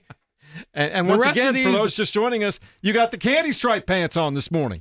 Mr. Illinois over there is becoming Mr. Bloomington. Should I do my Hoosier pose? Hey, like I said, you beat me into belief, man. Like I said, I know one of the Colts trainers, he was wearing an IU hat yesterday, and I told him, hey, man, those guys are for real. And he was like, yeah, they're surprising me even a bit. So it has been exciting, even for the Illinois transplant and myself. But got to give props where props is due. That's a team that is unafraid of anybody, and I think they could beat anybody anywhere. So that is not something I'm saying as a cliche. I think that for real. We went like that on the road against Oregon. They're no slouch. So, what's next for you? But I know Sig is going to be telling them, like, you've done nothing. All of you messed up a bunch of plays. Figure this out and make sure we don't have a letdown next week. The commish writes in and says, don't sleep on UCLA. Penn State slept on UCLA. How'd that work out for them? Yeah, I mean, my goodness. They've won a couple of games in a row since they fired their coach. Yeah, if you're a Penn State fan, Lord have mercy. James, it was an awful day for the Colts defense, I think, in many ways. But I do want to give a shout-out to an individual player that I don't think has played very good football for the Colts this season. It's a contract year for him, but I saw him and noticed him on several occasions. And he made a great effort play on 3rd and goal there right before the game theoretically ended when Arizona wasn't able to get it, and that was Kwity Paye. 7 or 8 tackles for a defensive lineman, that is a huge number for a defensive lineman. He had a stunt sack that he was able to get in there. Technically, that was a sack on the 3rd and goal. Jacoby started to scramble, and that was when, really kind of Buckner and both Kwity Paye, they had already extended their initial rush, if you will, but both I thought had some good effort plays there. So, again, I've got questions right now, every level of the defense to varying degrees, but I wanted to mention Kwity Paye because individually I think it's been way too quiet of a first 5 games for him, but I thought he was pretty noticeable yesterday. Absolutely. And to your broader point about kind of waiting for somebody to break through, that defensive line, really the defensive ends. Their defensive tackles are fine. DeForest Buckner, Grover Stewart, those guys are studs. They get nothing from their defensive ends on a consistent basis. And, again, Latu wrote a piece last week looking at all the advanced numbers that he has, and he's on top 15 in pressures and, being disruptive and all these different stats, right? But it's like, man, talking to him last week, and he acknowledged this. It's like, when you grade defensive ends in the NFL, you look at how many sacks that they have in their career. And he has 1 sack through the first 5 games or first 6 games of the season, I believe.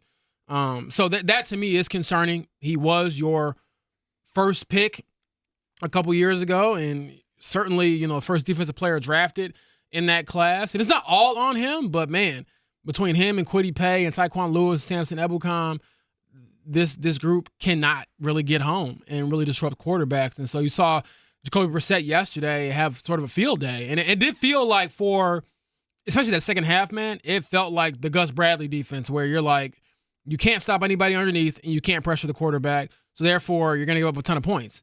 And again, the way the Colts have kind of masked, I think, a lot of their issues this year on defense is they've created turnovers. But man, I'm like, okay, how fortunate are you? Not saying that they haven't earned the right to get those turnovers, but man, Jacoby Brissett just threw you one yesterday. What else can you do to, kind of help yourself there and not have to get bailed out? So certainly some conversations that have to be had. And I get it. They're banged up. Linebacker cores, whatever. You're only really banged up a corner, to be fair. People are acting like you just played an offense that was without their starting quarterback. And that's what I was going to get to. Yeah, make the point. Yes, I agree. Their top 2 running backs, Marvin Harrison Jr. exits. Honestly, Jacoby Brissett was better without Marvin than he was with Marvin. And I think what was frustrating to me, James, yes, I did get a little feel of that Gus Bradley-ish, nature. And maybe that is, to be fair, maybe that is injury related. Because I do think Mooney Ward was going to shatter Marvin Harrison Jr. And so I'm sure, and this will be a question for Lou Anarumo tomorrow, when, Mooney Ward runs into Drew Ogletree pregame, which is just wild to even sit here and say, did that all of a sudden mean, hey, guys, we got to go zone to protect these corners that aren't used to playing? Maybe that is part of it. But 3rd and 15, first down. 3rd and 17, first down. That can't happen. That's hurt. 2nd and 15, first down. 2nd and 16, first down. I mean, that is just awful defense. And I don't know. Fox showed a couple replays. I didn't get a great look at it. I mean, that ref probably could have thrown it. That's one of those 50-50 ones that, sometimes you see it thrown, sometimes you don't see it thrown. Talking about the late one on McBride? Yeah, the final play of the called. game. Yeah. Yeah. The final meaningful play, I guess. The 4th and goal there with Chris Lamons on him. If that gets thrown, I mean, that's what, an 88-yard touchdown drive led by Jacoby Brissett to end the game? I mean, that is just... You got a lot. It's easier to do when you win, but you've got a lot of look in the mirror moments, I think, for this Colts defense. Season high for Arizona in points. They were averaging, I think, 288 in yards, and they were 400, north of 400 yesterday. I mean, Jacoby Brissett does not throw for 320, and yet he did that yesterday. And that's without their top quarterback and their top 2 running backs. Right. So that probably will not fly against the Chargers next Sunday. But we'll have that one for you. It's a late game start, just after 4 o'clock. You'll hear it live right here on 93.5 and 107.5 The Fan. You go over to the offense, though, which carried the day yesterday. I can't imagine that Shane Steichen could have figured this would go any better with Daniel Jones. We had the big controversy at the beginning of the year. Who's the right starting quarterback? And even I wasn't sold on Daniel Jones. I just remembered watching him the last 2 years with the Giants, and there were so many mistakes and so many interceptions and so much losing, and I didn't think he was the answer. Shane Steichen sure did, and he gave us a little insight into the way he thinks and what he likes about Daniel Jones and what Daniel Jones is doing when he talked about this after the game yesterday. Yeah, he's pretty calm. I think he's got laser focus. He's locked in. I think it's his preparation. A lot of you guys have heard me say that, but his preparation that he puts in during the week, when you're prepared the way he does, right, you don't blink. You go out and you have confidence in your ability because you put in the work like he does. And when you put in the work like that and you go execute like he's been doing and the guys are making plays around him and the O-line's blocking, it's fun as a coach to watch. The other thing he talked about in the postgame, you guys can talk about this probably even better than I can because you were there at the postgame press conference, but he was talking about the fact that Arizona doesn't really tell you exactly what they're going to do at the line of scrimmage and then shift all of a sudden at the last second. They're kind of amoeba-like. They got a guy that roams wherever he wants to roam at the end of the day, but you don't see until about a half second or a second into the play once it started what defense they're actually going to be playing, and Daniel Jones was ready for that yesterday. Yeah, I mean, we heard Shane give us a little bit more on that topic, Kevin, after the game when he said, hey, this is a guy who Saturday night, he's looking at film, he's texting me, he's texting the group, he's asking the guys to be ready for different looks. And like I told you all earlier in the show, Alec Pierce, 22-yard reception, fourth quarter, got to have it. And Alec is telling me, yeah, he talked to me about that last week.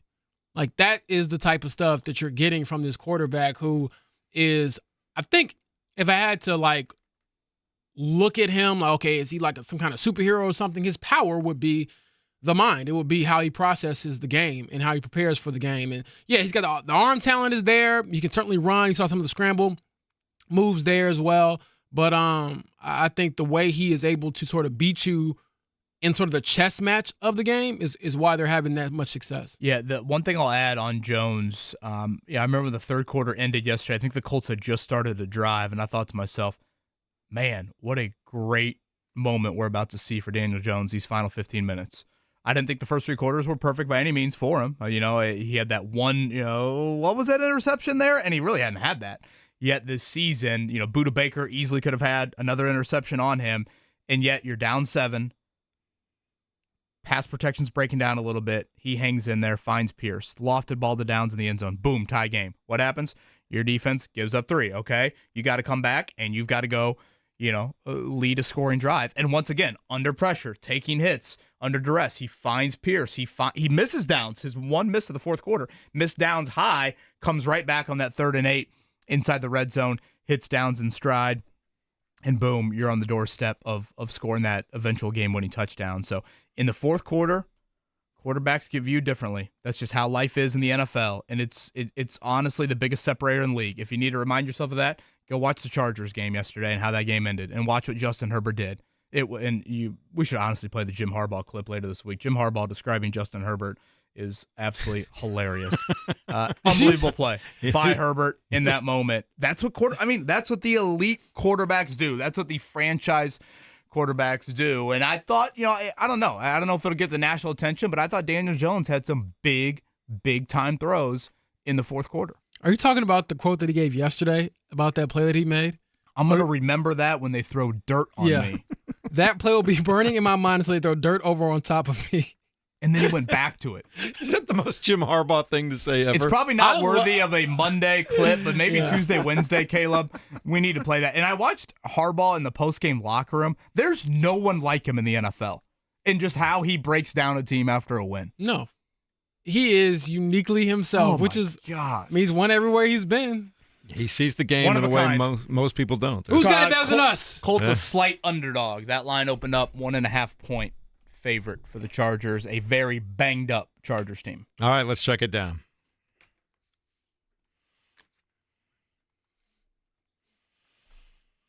Back to the Colts in a moment, but big news this morning. The Indiana Hoosiers wake up as the number 3 ranked team in the AP poll this week, following a 30-20 win on the road against previously third-ranked Oregon. 10-point victory led by Fernando Mendoza, 215 yards and a touchdown. Roman Hemby, 70 yards, 2 touchdowns. Man, is he good. Elijah Surratt just keeps getting better. 8 catches, 121 yards and a touchdown.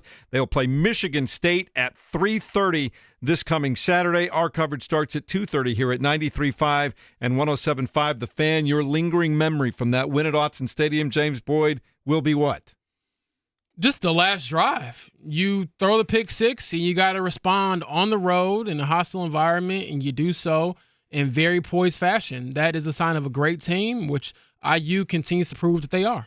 Kevin Bowen, your thoughts on the Hoosiers as the number 3 ranked team in the nation right now? They're bowl eligible before Columbus Day. That might be a T-shirt you get to wear. I mean, who cares about being bowl eligible? Like, that's probably what everybody would say, and that's what I use for years. The dream was to be bowl eligible. That was it. How can Kevin Wilson get us to 6 wins? How can Bill Lynch get us to 6? Is there a way Tom Allen can get to 6 wins?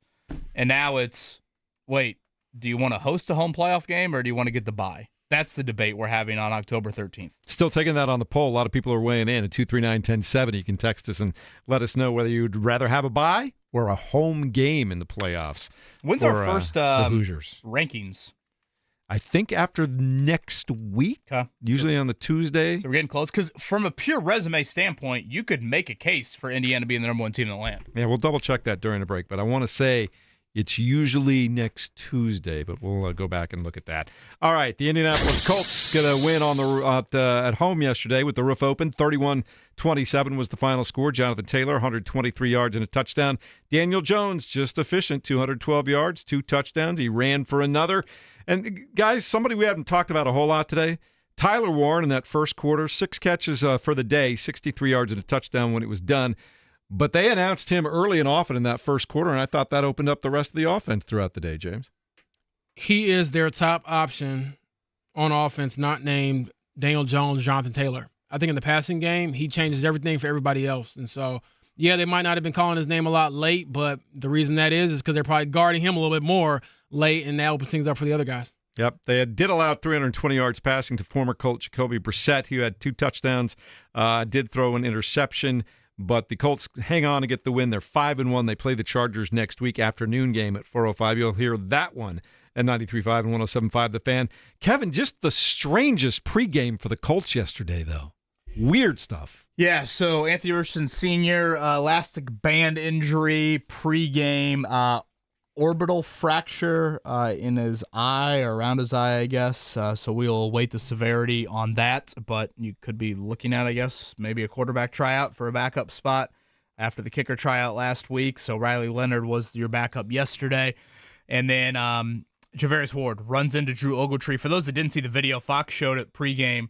There was really barely anybody left on the field when it happened. This was not some, like, if you have ever been to an NFL game, I don't know, 90 minutes before kickoff, it's a crowded field. It is a very crowded field. I'd say 20, 30, 40 guys working out at a time. This was not that at all. Ward just backpedaled into Drew Ogletree, who was catching passes from a different staff member.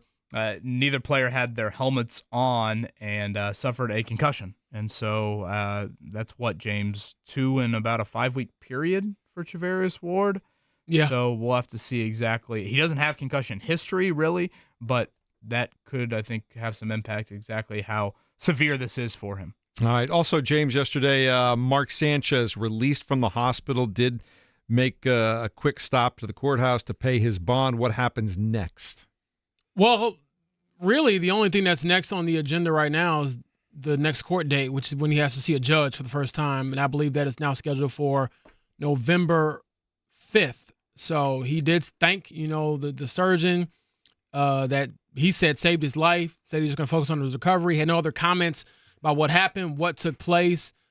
Still, just based on the video from Fox 59 and CBS 4, he still looked like he was laboring from the stabbing. So a lot more to come from that. But yes, he is out of jail and, free to not go anywhere, but at least to go home. And he's facing felony charges of assault, correct, when he comes back?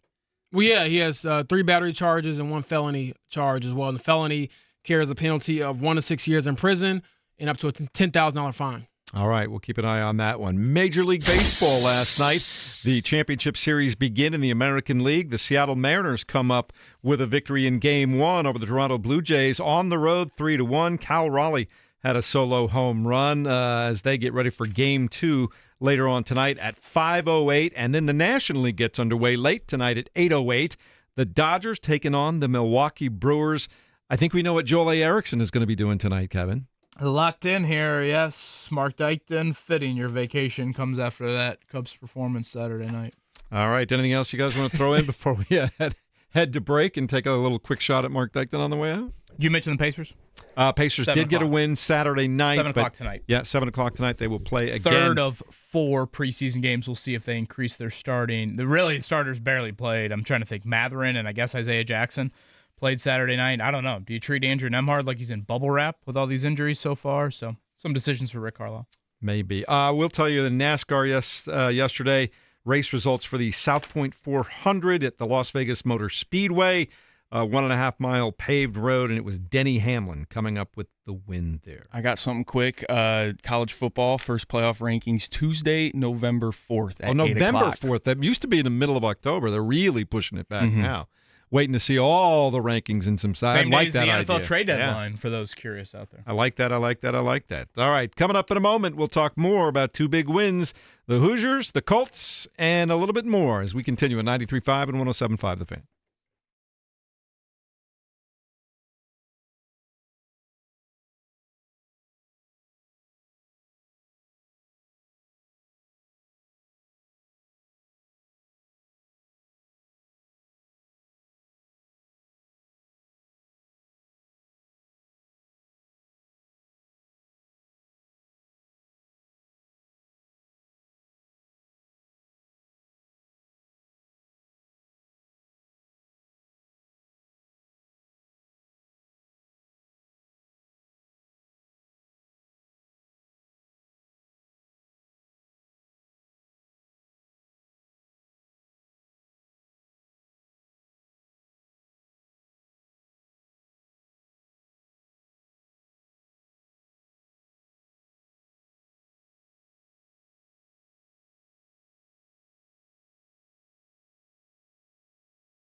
You heard it there on the promo. The Indianapolis Colts rolling on a comeback win yesterday. They are 5-1 on the year. They come up with a win at home over the Arizona Cardinals, 31-27.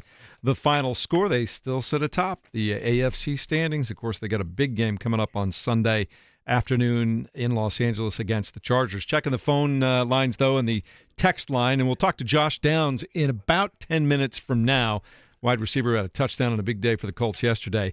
But 239-1070 on the text line. Aaron pointing out that his over 9.5 for the Hoosiers is looking pretty good right now.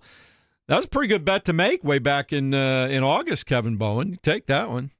Certainly. Yeah, that was some easy money right there. Yeah. Sam from Newcastle says, what kind of record should the Colts have to think about making moves to bolster the team's defense? I realize Ballard has never done that, but he's also got to see that they have an above-average team. Sam from Newcastle wants to know, is there still room for them to make moves, and what moves might those be, James Boyd? That is a good question. I mean,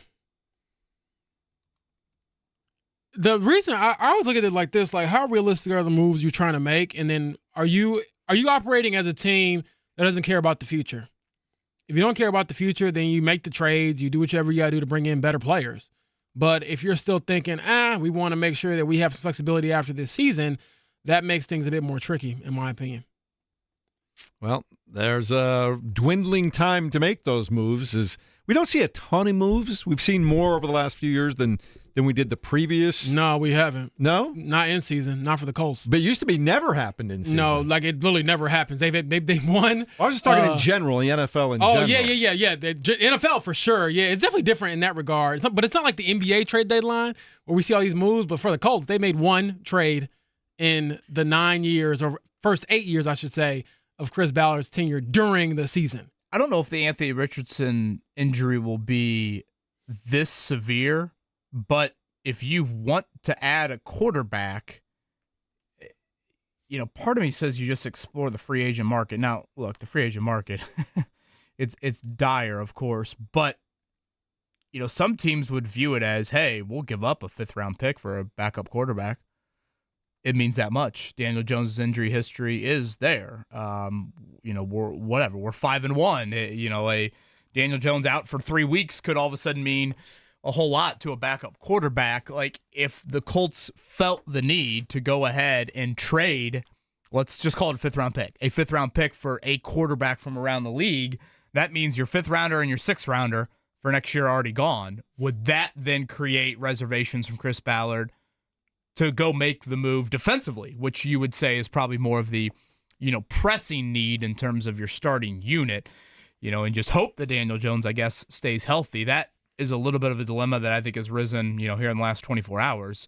Now, we'll see. Some of the orbital fracture stuff, I feel like it's kind of varying degrees on how much time these players have missed, but, something that just popped up that could impact things. Again, 3 weeks from tomorrow, NFL trade deadline. All right. Also, 239-1070, Indy Finisher says, give IU's running back room some love, too. We've talked a little bit about Roman Hemby, who had a terrific, not only running the football, he caught a couple of nice passes as well, but he was terrific with 70 yards and 2 touchdowns, and they just get tough yardage and tough runs when they need them. Even though you might not see the huge numbers this week, they were very effective in the running game, I thought. Yeah, they're a tough team just in general. So, yeah, I feel like we've given a lot of love to pretty much everybody we can regarding IU. I don't know what else you want me to say. I got the candy stripe pants on for you this Monday morning. The ultimate show of respect for James Boyd. I know, and then they're like I said the first time, they're pretty comfy, and then that team is feeling pretty comfy right now. And so, yeah, I know when it comes to IU, you're always going to have at least part of that fan base that feels like we're not getting enough respect.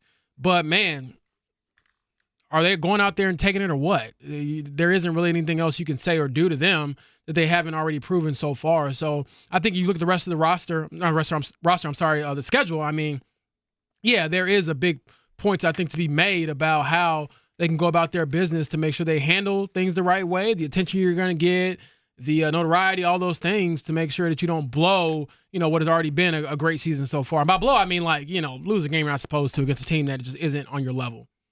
All right, coming up in a moment, we will hear from the wide receiver who had himself a day yesterday for the Indianapolis Colts, Josh Downs, scheduled to join us next as we continue Victory Monday on 93.5 at 107.5 The Fan.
Josh Downs with a touchdown yesterday, helping the Indianapolis Colts to a 31-27 victory over the Arizona Cardinals. And joining us now on the Payless Liquors hotline, number one himself, Josh Downs. Good morning, my friend. What a day for yourself and the Colts and Daniel Jones and this whole team in city yesterday. How are you feeling this morning on a Victory Monday? Yes, sir. Glad to be here. Shoot, I'm glad to get a victory. It's the most important thing as a team, and ready to get after the Chargers this week and face another good team. Josh, could you walk us through the touchdown there? Obviously, quite the hit back of the end zone, a little lofted ball from Daniel Jones. What did you see on that touchdown? Yeah, just a good play call by Shane. Gave us a man-beating play, and they were in man, so it kind of lined up perfectly. And, I didn't even see that guy that hit me. He really snuck me. I didn't even see him until after I caught the ball, so I had to take one, but sometimes in football you gotta take some hits to make some plays, and I had to take a couple yesterday. Now, our co-host here, James Boyd, he thought a little bad juju on you going fake an injury after that. Stop doing that to me, man. With those pregame warm-ups, Cam Bynum did that after the first interception of the year. Did you think bad juju faking the injury? Nah. So actually, I was a little shaken up at first. It was a fake, but it was also kind of real. Like I took a little hit, so I was like, oh snap, because that was like my first time this year taking a hit. So I was like, I had to kind of oh, okay, I'm good now. And then I did it, the little silly. But Cam got me earlier this year when he did that. I was like, man, what? And then he known for them though. And he came up to me and was like, hey, I like that. I see you. See, all you're doing is stressing me. Sick, man. You're stressing me because I'm like, oh my gosh, is number one okay? I feel you. No more of that. No more of that. Yeah, I was about to say, I don't know if Coach Gary Downs would approve, but looking at what your offense is able to do, Josh, we've talked so much about your quarterback, Daniel Jones. From your perspective, as someone who works with him every day, what is it like to be around someone who is so obsessive about his craft to find those wrinkles to help you win in the biggest moments like you did yesterday with that game-winning drive? No, it's huge because he's dedicated to the team. He's dedicated to his own performance. So that helps a tremendous amount when you have your quarterback as one of your hardest workers, if not the hardest worker on the team. It just trickles down and it's showing. So he's doing a great job. And all he can do is just keep doing what he's doing, and that'll play itself out. And then what does that look like from an obsession standpoint? You're a wide receiver on the team. What is he like on a day-to-day basis throughout the week to help you prepare for a game when like he told us last week, he's late to dinner every week because he's watching film? Yeah, he's watching tape all the time. He's in there on the off day working. He's in there early every single day. So he just does things like that kind of just show his leadership and set an example for the guys on the team. And he's just showing us that he's completely dedicated every single day. And I always see him watching tape. So that, for one, as a quarterback, that's a green flag.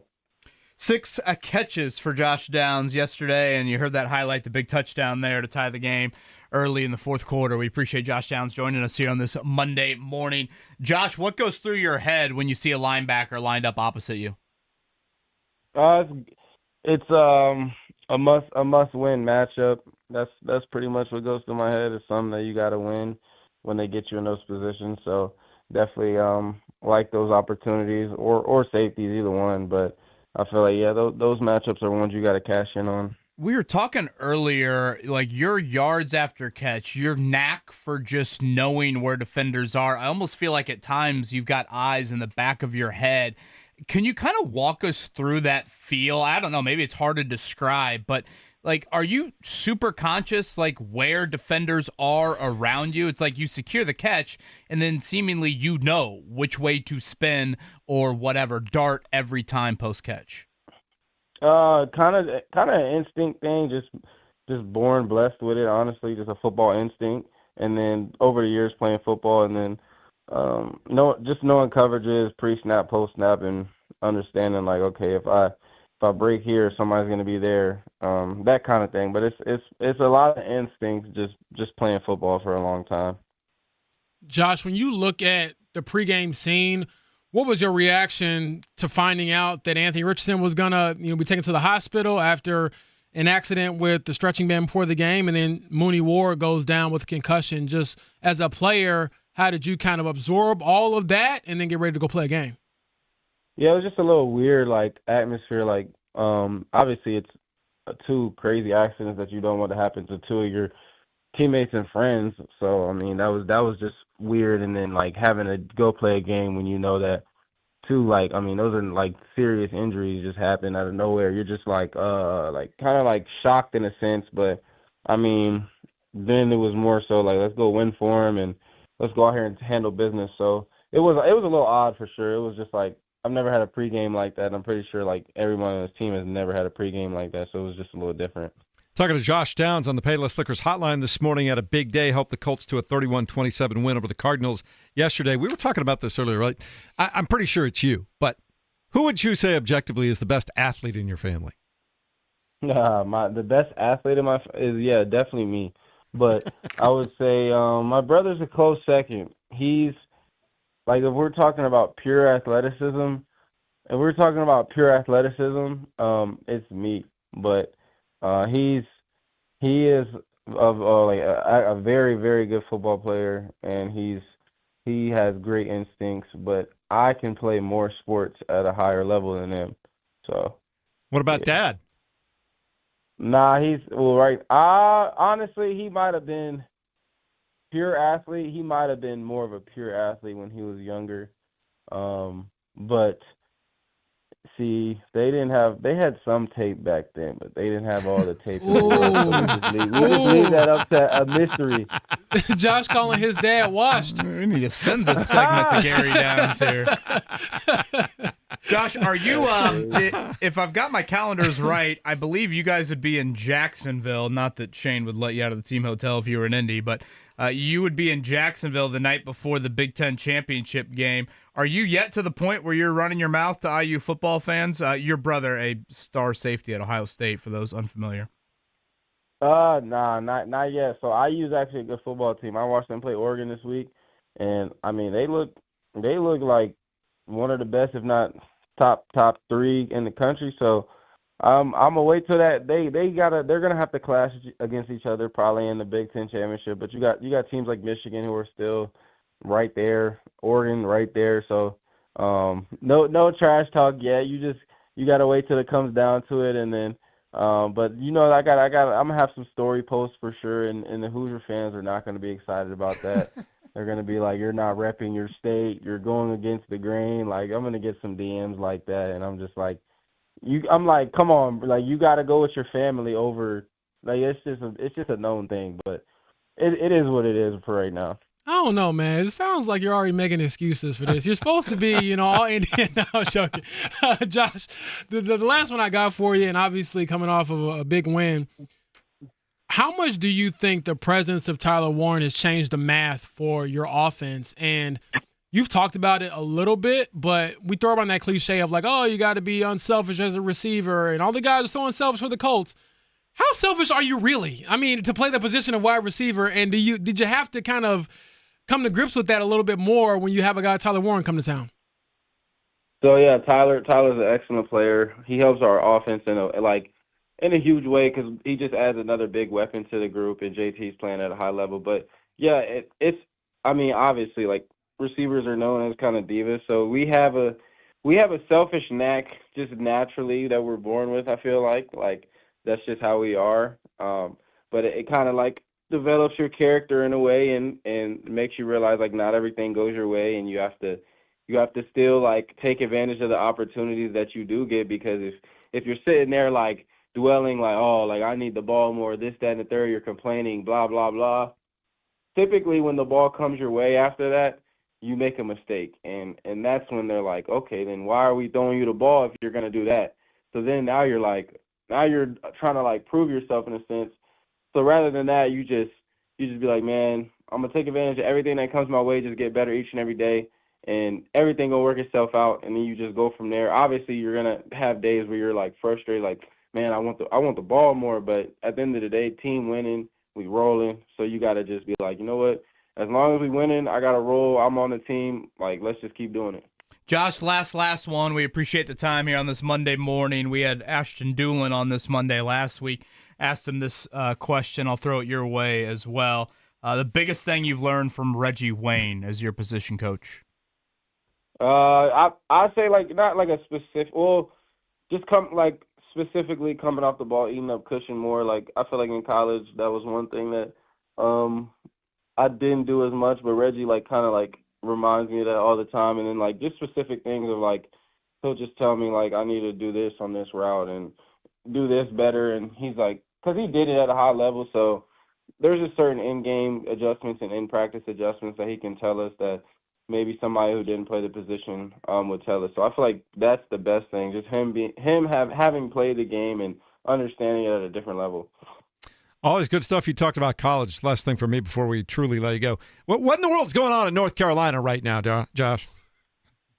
Hey, I mean, look, you're asking the wrong guy because I am asking the same question to my own fellow North Carolinians. They are, like I love my school, but it's been a struggle. It's been a huge struggle. I don't know what's going on, man. I hate to see it because I want to turn on Carolina football on Saturdays and see some good football, and then I turn it on and they're getting 30 piece, and I'm just like, bruh, why are we losing by 30 points to UCF? So it's just a little frustrating, but I think they'll get it together. It won't last we won't be bad that long. I mean, who knows what's going to happen, but I feel like they'll get it together eventually. All right, buddy. Thank you so much for your time this morning. Great game yesterday. Great season so far. Appreciate the chance to talk to you, and we'll see you again real soon. All right, thank you. Have a good day. You bet. Number one, as they say, not only in Jersey, but in your hearts too. There is Josh Downs, wide receiver of the Indianapolis Colts. Talk more about the Colts, Hoosiers, and Pacers getting ready to play again tonight as they start to edge closer and closer to the start of the regular season. It's all straight ahead. 93.5 and 107.5 The Fan.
Happy Victory Monday. Thanks for spending time with us today on 93.5 and 107.5 The Fan. Colts get a win. Hoosiers, huge win on the road. They are now ranked number 3 in the country.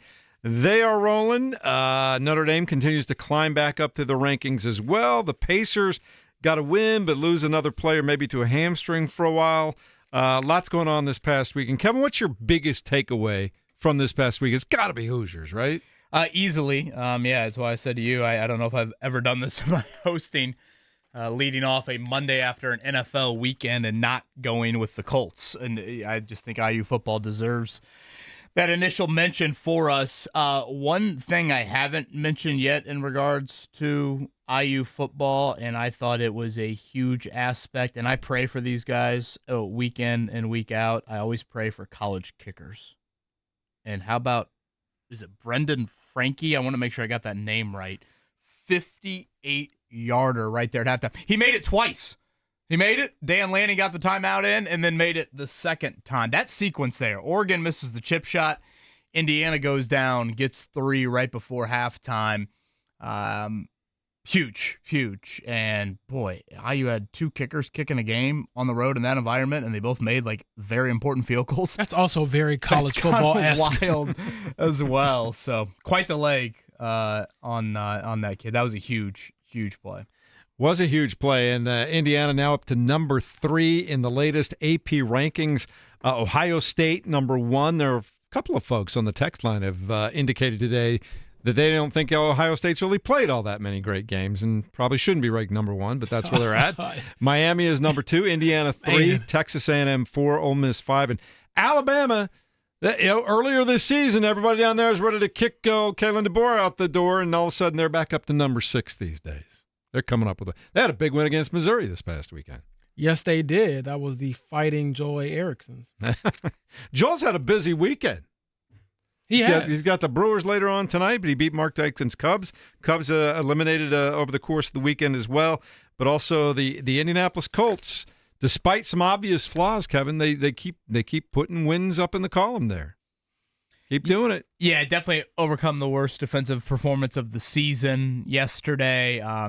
Red zone, they continue to be really good in, and that's certainly a different story from where we were at the first few weeks of the season. Last week, they were an astonishing 6 of 6.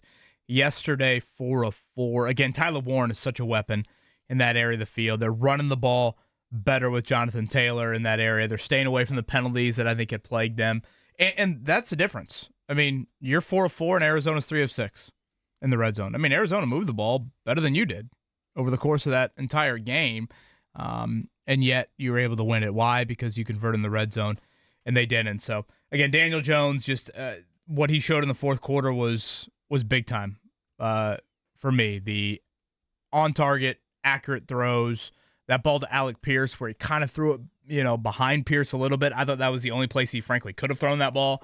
Great catch by Pierce, and then hung in there, took a couple hits in the fourth quarter.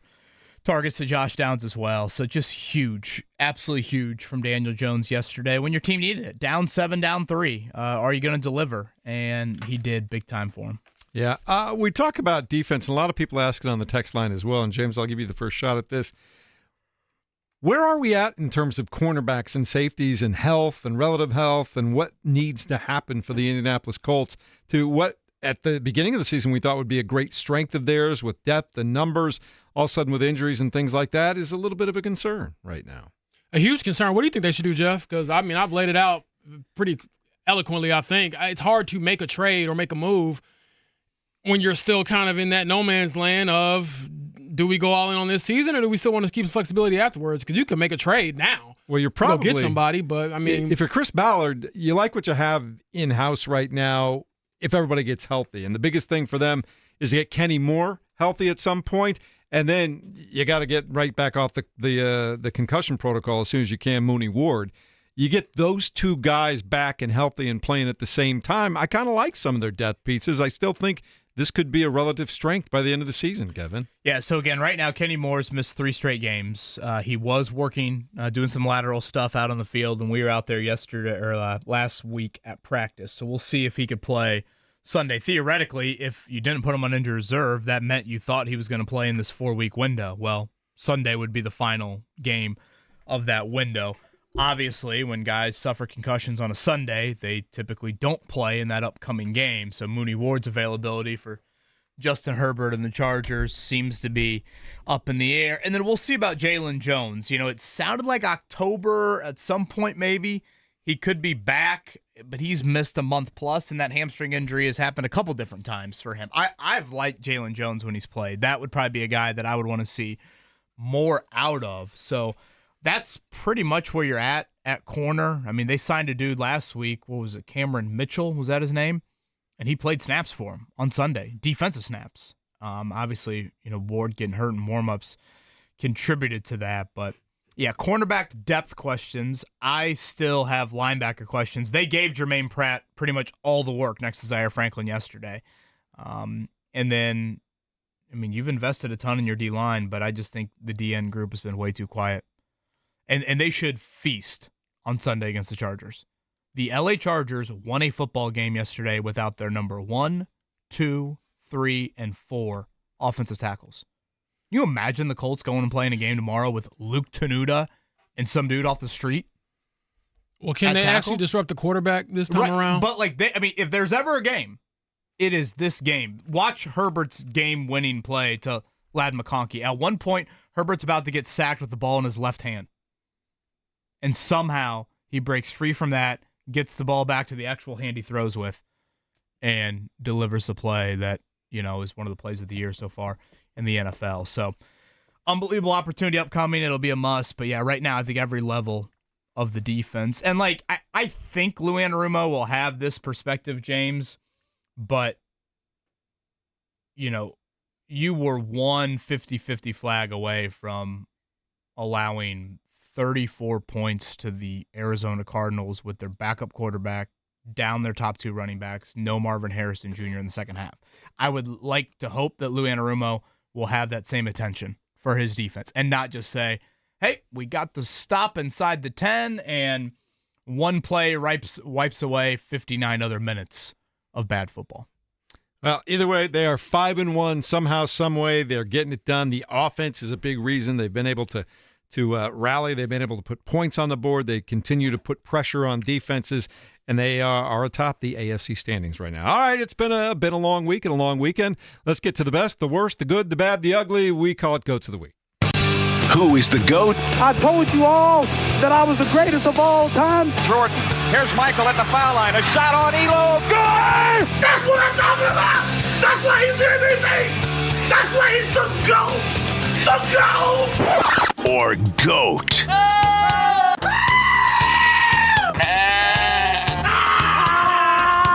This guy sucks.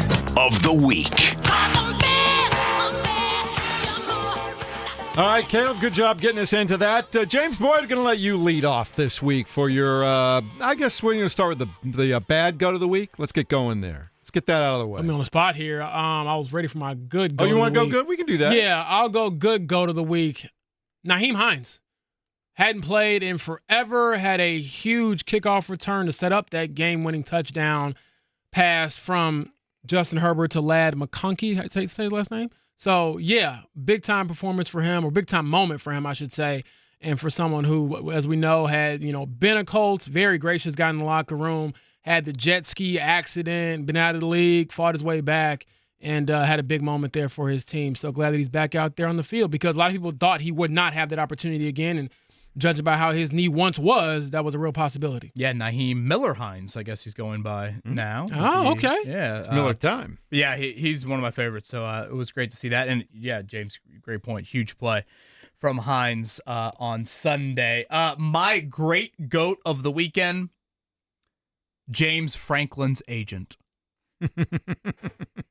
The fact that man, one time, I believe Penn State finished in the top 5 in his tenure, walks away from that job with $49 million in a buyout. These college football agents, they are the greatest people at their jobs, maybe in the entire world, that they can somehow secure. And then they do this great thing every offseason where they flirt their guy with this job So then, sure enough, the college panics, and they give that coach even more money on the extension and a bigger buyout there. So next time you hear your college begging you for money, say, stop giving stupid buyouts. I mean, it is amazing. My great GOAT, James Franklin's agent, for executing that buyout. And they're going to have to pay a bunch of money to get whoever coach they want to get next if they buy him out of his current contract or whatever. There's the case nothing may like be. college football. It always delivers. I love college football. Unbelievable. I am going to go, you kind of stole mine a minute ago, Brendan Frankie. As a former backup kicker in college, I was so impressed with the fact that not only did the guy kick a 58-yard field goal at the end of the first half against Oregon, but timeout was called and the play was negated. And he turned right back around and did it again, Kevin Bowen. I don't think people have any – you don't know the pressure those guys are under. To be able to just calmly and coolly step up there and do it again, that is big time right there. And that gave him a little boost going into the intermission. Huge. That was a huge sequence. Oregon misses the chip shot. Oregon had some Greek god kicking for him. Atticus, I think was his name. Didn't look like that. He's no Brendan Frankie, though. On the chip shot there. And shout out to Nico, the other kicker for Indiana there. I mean, those are big, big plays and, a game that at times was low scoring. Yeah. All right, let's go with the bad goats. Caleb, do you have a goat of the week, by the way? I don't, but I was going to say there's a video on social media making the rounds, and it's James Franklin after the game on the field, dapping up all the play. Like, that is one of the most amazing 3 minutes of content I've watched this year. It's just, you can just sense it all coming to an end. It was crazy. Yeah, that was a great video there. A throng of media almost could kind of sense the end for James Franklin. Man, I wish all my endings ended with $50 million. That's why his agent's a GOAT of the weekend. That's true. All right, let's go with the bad goats. James, you've had some time to think about it now. What are you going with today? The New York Jets. I told you all last week the Jets were bad in America and they're bad outside of America. Worst team in the NFL. Aaron Glenn, all that tough talk, all that back and forth with the media throughout the beginning of the season and trying to not really answer anything, doing the whole Bill Belichick thing. You've won nothing. And honestly, if this keeps up, you might be getting the boot before your first season's even over. That's how bad it is in New York. I'm going to go with James Franklin all the way around. I know he rebuilt the Penn State program, but he's always talking. He's always it sounded like he was always making excuses. The man could not beat a quality opponent. He would beat up on everybody else, the weaklings in the Big Ten, a couple of softies in the preseason schedule. And when it came time to play against top 10 teams, he could not get it done. You add that to the fact that he lost 3 games in the middle of the season. I can't, I don't know where he's going to end up. He obviously can coach a little bit. It was 104-45 overall at Penn State. But if you're going to be at Penn State and you're going to keep that job, guys, you got to win your share of teams in the top 10, and he just could not get that done. It is crazy to think they were, a play, maybe 2 plays away from beating Notre Dame and going to the national title, and now here we are. College football. It's the best. Honestly, I feel bad for Drew Aller. I would say he's out for the year. I would say it's crazy that 15 or 16 days ago they were in overtime against Oregon. Right. No, it's a great point. Yeah. Life comes at you fast. I mean, it is a great point. My negative GOAT, and it pains me to say it, and every time I see him tweet something, I just know bad news is going to follow. I swear he only tweets to announce his own surgeries. Oh, I know where you're going with this, yeah. Why are you laughing, Jeff? Yeah, it's not laughing at him. I'm laughing at him with you. Oh, gosh, that's pathetic. Jeez. I'm wearing the Tiger hat today. A 7th back surgery announced for Eldrick Woods over the weekend. This makes me sad. Look, Jeff cackles. I'm a Tiger fan, and I don't want anybody to have surgery. But you're right. The only time we ever hear from him is when he's talking about, hey, this is my latest setback. I got to overcome this. This is no laughing matter. I won't forget that cackle, and I guarantee you Tiger won't forget that cackle. When he comes back and win another green jacket, he's going to point at you. I'd be happy if he won a green jacket. But to your point, yes, we only hear from him when there's a setback. Just makes me sad. All right. You okay? I didn't mean to jump on you there. Makes me sad. Whoa. All right. You need a minute? We good? He's just staring at me. All right, Caleb, save me. Let's go to a check down here.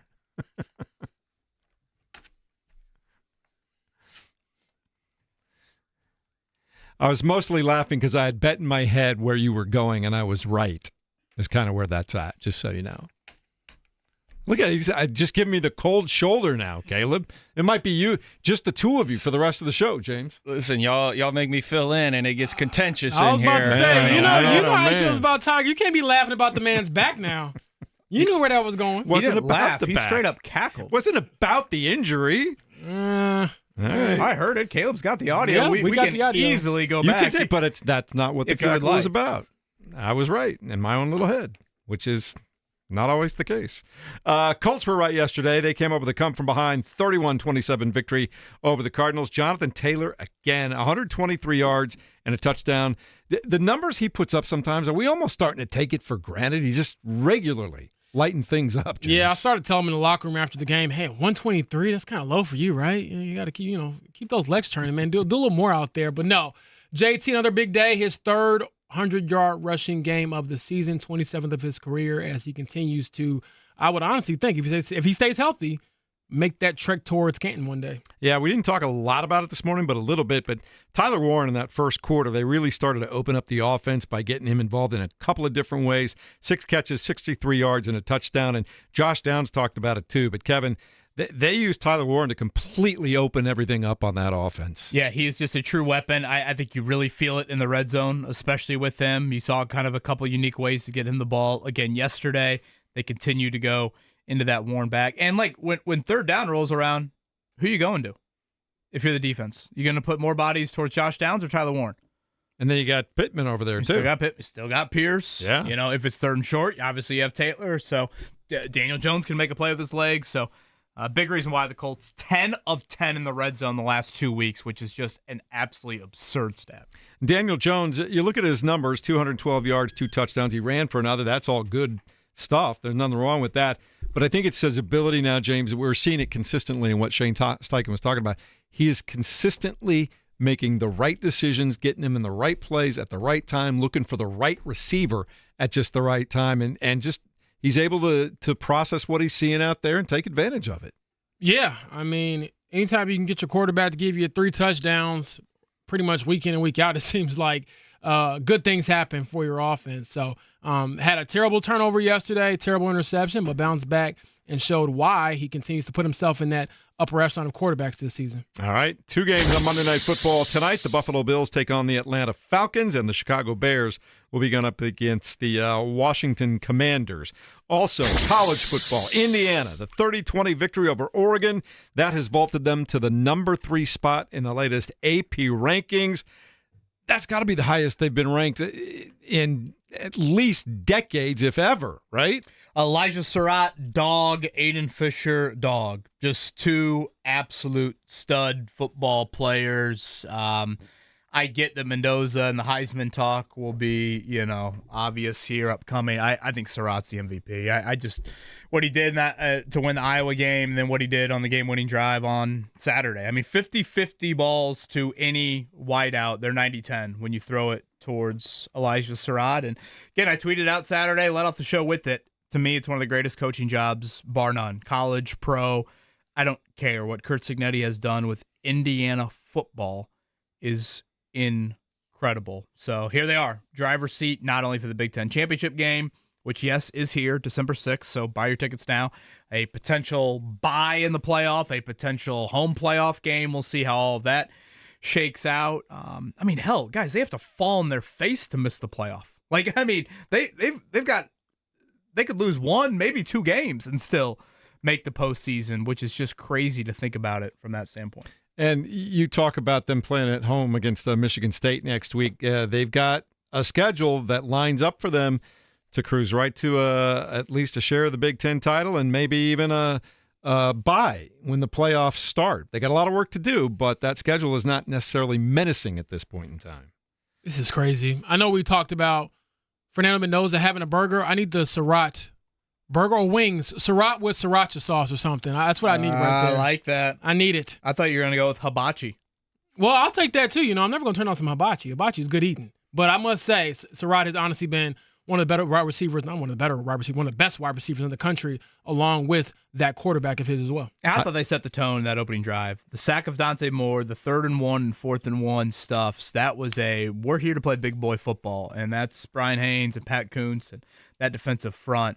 mean, they whipped James Boyd's boys up front, and then to go out to Oregon and do it again. Well, they got it done and just confirmed. I looked this up. Number 3, Indiana, has its highest ranking ever in the AP Top 25. Well deserved. Again, the way they responded after that pick six, Fernando Mendoza in particular, to respond like that, and not like they didn't do it in okay, we got one bust play and went and scored. They methodically went down the field, made play after play after play, and really bled the clock out as well to get that one on the road. So big time performance, and this team just continues to roll. They do. All right, Major League Baseball. We had an opener in the American League Championship Series last night. Mariners over the Toronto Blue Jays 3-1. Bryce Miller went 6 innings with 1 run allowed and just 2 hits. 2 RBI for Jorge Polanco, and Cal Raleigh hit a solo home run, his second of the postseason. Mariners lead that series 1-0. 2 of them tonight. Mariners and Blue Jays will start off at 5:08. Both these on Fox. Well, the first one will be on Fox Sports 1. Second one will be on TBS at 8:08 as the Dodgers take on the Milwaukee Brewers. And you know that Joel A. Erickson, our buddy, Mr. Milwaukee Brewer, you know what he's going to be doing tonight, James Boyd? He told me this was not possible. They would not be here. The season will be over. Joy Erickson, I told you, keep hope alive.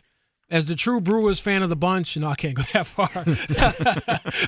But no, I hope you enjoy the game, man. I told you, it's not over till they play. So he is certainly going to be a nervous wreck. And that's what baseball is. I stayed up the other night and watched that game that went to like 14, 15 innings. And I was like, how do you all do this every October? Like, this is too stressful for me to ever really become a true fan of. I feel like I would lose hair. Do you guys ever get the feeling, I think it was Joe Davis on the call last night? I'm trying to think who it was. When Cal Raleigh hits the homer and he gets to second base and he can utter the phrase big dumper. Like, when he says it, I feel like I'm listening to my 5-year-old nephew say the word poop at soccer practice. Like, he knows he probably shouldn't say it, but he knows when he says it, it's going to make him feel so funny and laugh so hard inside that he says it. I imagine that's what's going through Joe Davis's mind. Sports should be fun. I'm with it. Says big dumper. All right. Later on tonight, we've got NBA basketball as the Indiana Pacers continue their preseason schedule, this time at home against the San Antonio Spurs, Kevin Bowen. Yeah, and again, injury-wise, Quentin Jackson, hamstring injury on Saturday night, and I know some people might be saying, Quentin Jackson, who? What? He is competing for, important point guard minutes behind Andrew Nembhard, and now it's another point guard injury for this team. There are ways to solve this. Johnny Furphy hurt his ankle. I told you, I don't have the energy for that. Didn't we do that on Friday? Johnny Furphy. At this point, it's definitely not it's not a real. You're gonna be Kevin's negative goat next week. You keep up the Russell Westbrook talk. No. I'm about to say, dude, 5 minutes ago you and him were about to square up. So I think I'm still on the outside looking in on that. Shout out to Taylor Peter, their second round pick. He played well. Yeah, I've liked what I've seen so far. And if they were gonna play a real NBA game tonight, Taylor Peter might be in the rotation. Yeah, that's crazy. He's a little better two-way. He can score, though, man. Yeah, well, and I just think he's got some feel. I mean, for a guy that, was the analytic king in the draft of all he does is hit threes and dunks, I feel like he can do a little bit of other stuff. So we'll see. The Pacers barely played anybody of note on Saturday, just Mathurin and Jackson, and they exited at halftime. I would assume at some point, either tonight or Friday, they'd like to play their starters a little bit more, but I don't know. Maybe Rick Carlisle views it as, hey, we're so banged up right now, we might need to protect some guys. So I'll be curious to see how they handle it with 2 preseason games left. Their season opener a week from Thursday. The Thunder back inside of Cambridge Fieldhouse. All right, coming up in a minute, we'll get to some of your feedback on the fan text line at 239-1070. We'll tell you what we're going to be up to later on tonight. Still plenty of good stuff remaining in the final half hour of the Fan Morning Show. Oh, that's right, John Herrick's going to come on and talk IU football. That's right. That's next. 93.5 and 107.5 The Fan. I'm an idiot. No.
Happy to be here, believe it or not, with Kevin Bowen, James Boyd, and Caleb's in for Mark today. We appreciate that. I'm Jeff Rickard, and we have a fifth person in the studio right now. John Herrick floating in about 4 feet off the ground.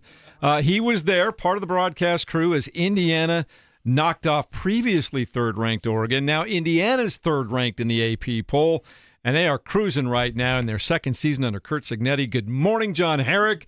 Got to get that grin off your face right now, man. That's good stuff. Right now, I don't know if I might be too tired to even muster a grin.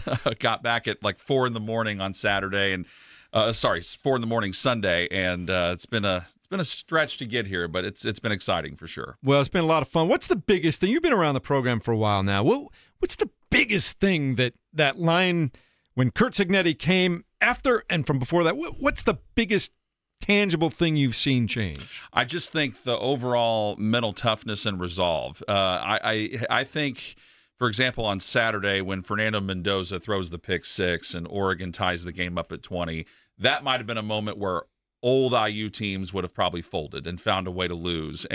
But this team just doesn't do that. They don't give in no matter what. And that's been going on for something you see in spring practice, fall practice, the spring game. Even that was very competitive in the offseason. So these guys just bring it all the time. Curt Signetti's brought an intensity that I don't know that this football program has seen in a long time. John, great to see you.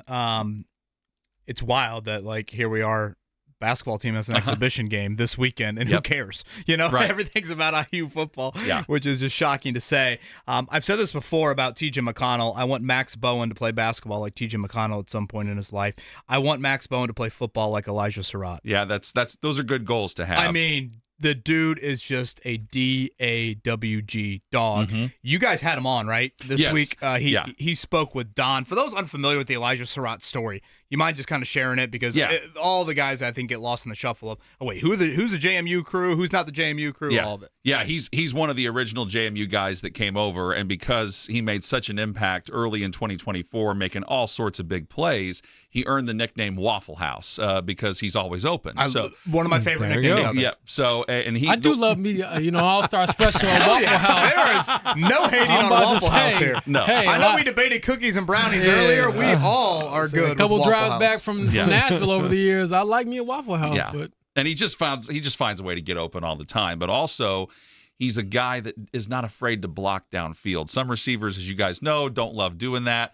But he and the rest of the IU football receivers love to block and pave the way for the running game or other wide receivers that catch the ball. So it's a very selfless mentality. And him and Omar Cooper, dude, those are two tough wideouts. I mean, the physicality they bring to the position, I feel like you get college wideouts that just aren't wired that way. I know I've said it before, but I get such Michael Pittman Jr. vibes with Surratt and nothing. I mean, Cooper, yards after catch, I know they've called him Baby Debo before. I mean, you kind of get that with him as well. Yeah, and Cooper was a really good high school player at Lawrence North, and he was there for the original Tom Allen years and things. He struggled during that, and when he got on the field, he made some big plays, but then he'd have to come off, and now, he's embracing that number 2 role behind Surratt, and I mean, he made a one-handed catch on Saturday that was simply unreal. So this, the way that also Mike Shanahan, the offensive coordinator, has developed IU football and getting those receivers and running backs to play better, really something special. So, John, as you know, I love being petty. You were out there to witness this. What is it like to leave that stadium where they hadn't lost the game in quite some time, undefeated on the year, and you walk in there as that team and you leave with the biggest win in program history? Yeah, it was unreal, James. I mean, that was one of the best environments I've ever been a part of, and that crowd, I think, accounted for like 5 or 6 penalties. And what they do at that stadium, which is a smart move, they show you how many crowd penalties have been impacted. Oh, I like this. Okay. So like, that was a false start on the left guard. Boom, one for the crowd there. And the crowd sees that. Then they get more juiced up and get louder. So now you've got even more things to overcome and deal with. So the fact that they were able to adjust the snap count and make it so that Oregon couldn't read it as well, and still overcome a lot of adversity to win that game, it says a lot about this team. Did anybody get it with DeForest Buckner after the game yesterday and remind him that Oregon had a tough day against Indiana? You know what's crazy? We did ask him last week, do you have a bet with,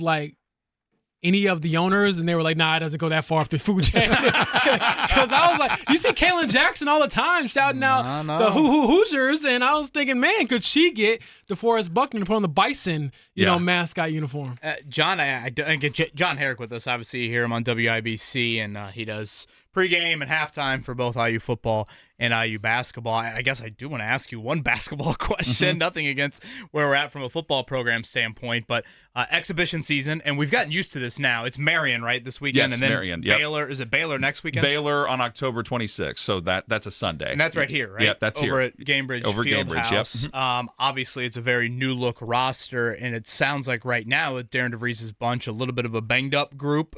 Do we know exactly where they're at from a health standpoint leading into things getting started here? I would say they're healthier than from where they were in the Puerto Rico trip. I did get to talk to Coach DeVries during the halftime of the football game on Saturday, and his family loves Bloomington. They're doing a heck of a job getting ready. I do think you're going to see this team shoot a lot of threes. I think no matter who's on the court, you're going to see a lot of three-point shooting. Which is a big change. It's a big change, and you're going to see guys push it up the floor and try to get a lot of points in a hurry. And so I'm interested to see how this team grows and develops. But I think everybody's said this, and I think they're right. This is going to be a really fun basketball team to watch. Don't know where they'll finish, but I think this hire by Indiana to get Darren DeVries is going to pay off. Well, it's been a lot of fun to watch so far this first year and a half, and they've got it all right in front of them now. Starts with Michigan State this week, and then they don't have Ohio State this year, so they're going to go on the road after home games against Michigan State and UCLA, at Maryland, at Penn State. Big game at home against Wisconsin is always big. And then they're idle before they play at Purdue. So it is really all there in front of them. Mm-hmm. And it feels like Curt Signetti after the game was like, let's just not get ahead of ourselves. Did you get that sense on the plane too? Always. Yeah. I mean, when people ask me, like, on the plane, do they just celebrate and go? Not really. I mean, they do all that in the locker room. And by the time they get on the plane, they're all business. And they either – just hang out and watch movies or fall asleep, or it's time to eat. It's time to eat. And once they get back into town, they're getting locked in, ready for the next game. That's just how they are. So do I have this correct here, John, as I'm looking up the old master schedule? IU Louisville is a 2:00 tip on December 6th. That is a Saturday right here. Yes. At Gamebridge Fieldhouse. Yeah. IU Ohio State could be in the Big Ten title that night. And that, I don't want to get like Jeff said, do you want to get too far ahead of yourselves? But if you end up playing in the Big Ten championship game on the same day Louisville's in town, that will be some time. Get Mark Indy. Sanchez back in town for that party, man. Wow. You want to talk about a Saturday here in Indy? Yeah. Wow. I don't want to hear about Tiger Woods anymore after that one, okay? I will say this, John, to, I guess, pivot away from whatever that was. When you look at Fernando Mendoza and the bad throw, I think anybody would argue against that. The bad throw, throws a pick six. His ability to stick with it. I mean, you had a great quarterback, at least at the college level last year in Curtis Work. But to see this level of quarterback play, that response from him, what have you seen from him all year, and what does that say about this group that guy is leading them? I just think he is a terrific teammate. All the guys love him, and he's got, like I said about this team, with mental and emotional resilience, he embodies that. I mean, he came over to the sideline, and I think Curt Signetti said it to him after that pick six. He was like, "Are you having fun?" And he's like, "You know what? I am." He's like, "Good, because you're going to go right back out there, drive us down the field." And that actually was big because Oregon's offense didn't get to touch the ball for a long time because he threw the pick six, and then the offense goes back out there, and the way he leads them down the field was very impressive. And I think, too, he's been trying to run the ball more, and I think Curt Signetti's been like, I don't want you running it so much because you don't want to get the guy hurt. But he saved IU's offense with several big quarterback draw runs in that game. So that just goes to show you the wheels he's got, too. Thanks for coming in, buddy. Appreciate it. Not a problem. Go back to work over there as the news director at WIBC, all right? That never stops, right? There you go. John Herrick joining us here on the Payless Liquor Hotline in studio to talk about Indiana's 30-20 victory over Oregon this past weekend. College football has them ranked number 3 today in the AP rankings. All right, what's on tap tonight, how you can get there, what you can watch, everything else that you need to know for the rest of your Monday happens next at 93.5 and 107.5 The Fan.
Had a little tutorial with my youngest about Van Halen, Sammy Hagar versus David Lee Roth this past weekend. So was doing some good fatherly work this weekend, James. What every teenage son wants to hear.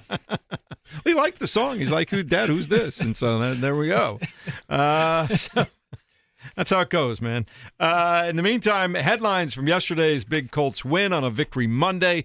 They come up with a 31-27 come from behind win in the fourth quarter against the Arizona Cardinals. But still, it's a win. You take it. A lot of good things, a lot of things to work on. But, Kevin, we've got headlines. Headlines this week. Read all about it. I can't read it. There's no words on it. I'm Ron Burgundy, and this is what's happening in your world tonight. Ripped from the headlines of the newspaper. We'll do it live. Post-game headlines. Thing sucks. I was actually really proud of young Max Bowen this weekend when I was reading I call it like a pamphlet. He goes, "Daddy, is that a newspaper?" I'm like, oh, there's hope out there. There is. It's not dead. I squeezed him extra hard. I was like, I thank you for that more than your pick of the Colts over the Cardinals. This from Scotty. CB needs CPR. Now, I assume he means cornerback, right? Not Chris Ballard, right? Yes. Okay. That one I got a chuckle at, and then I like this one from Tyler. Pre-game warm-ups, 1. Colts, 0. Along those lines, Bryland21 said, Colts, quote, band together, unquote, for win. That in reference to Anthony Richardson's That's injury a tough one. There. Oh, man. I cannot believe the pregame warm-up one. The Colts played a 60-minute football game yesterday. And, James, there was no reported injuries, right, during the game? I can't think of any for the Colts. No, because Shane will announce the injuries after the game. The only 2 that he had were the pregame injuries. So they had 2 injuries in warm-ups and none during the game. Can you make sense of that? Now, Arizona had about 5 in the game. Seemed like every Cardinals player walked to the locker room. Felt bad for Marvin Harrison Jr. Made a great catch over the middle, slammed his head off the turf, and he's done for the day. Kind of did not have the return to Indianapolis to where his father was a legend that he wanted. But, yeah, that was just a weird day overall. And I will put this out there. Drew Ogletree and Javarius Ward running into each other. It's just an honest mistake. I know I replayed the video and posted it on Twitter. People are like, oh, it looks like he did it on purpose, and he didn't care. What is he even doing? And it's like, I thought that might have been the most idiotic comments I saw all weekend. People acting like Drew Ogletree should be punished for that. Yeah, there's no freak accident. Yeah, there's no way he meant to do that. And also, we don't even know who was in the right or wrong. Like, whose part of the field were they supposed to be on? So, again, fluke accident. I'm sure he feels awful about it. And, yeah, just want to put that out there, man. Like, no one's out there actively trying to injure one of their best players on the team, even if it's one of the worst players on the team. I mean, nobody's trying to actively injure anybody that they share a locker room with. Like, I got a question. Should they cut Drew Ogletree? I'm like, what the hell? Like, what in the world? No, man. It's just unlucky, truly. Speaking of cutting and benching, I guess we should mention it. A.D. Mitchell was a healthy and active for the first time in his NFL career. Ashton Doolin only played 1 offensive snap. They did have him in there on 1 defensive snap. Maybe the first time anyone's ever spied Jacoby Brissett in their lives, but the Colts did. He looked natural on there. It was the 3rd and 17 that they couldn't get home on, and Brissett had a big play. But yes, so the A.D. Mitchell punishment, I guess you would say, continued and maybe even grew, at least to the healthy and active. So I'll be curious when he dresses again. But as we look ahead to today, James, I'll be very interested to see what happens quarterback-wise. Yeah, absolutely. I figured I'll be working today at some point, whether that's getting an update from Shane Steichen or more formally from the team, just in regards to tryouts and who they might bring in. Similar to last week, I would expect something to be done before Wednesday if Anthony Richardson has to miss time, because obviously you want to get the quarterback in there to get some practice time in before heading out to L.A. to face the Chargers next week. Yep, a couple of other headlines. A few people in the Allen Iverson voice saying, warm-ups. We talking about warm-ups. That's how it went for the Indianapolis Colts. We have the Indiana Pacers tonight, 7 o'clock, airtime 6:30 at 93.5, 107.5 The Fan. You could go over to the Fieldhouse and watch them for yourselves. And if you're a baseball fan, you got a doubleheader tonight, ALCS, Mariners and Jays. Mariners up 1-0 at 5:08 on Fox Sports 1, and then on TBS at 8:08, Dodgers and Brewers. We'll talk to you about it all tomorrow morning, bright and early, 7 a.m., right here on 93.5 and 107.5 The Fan.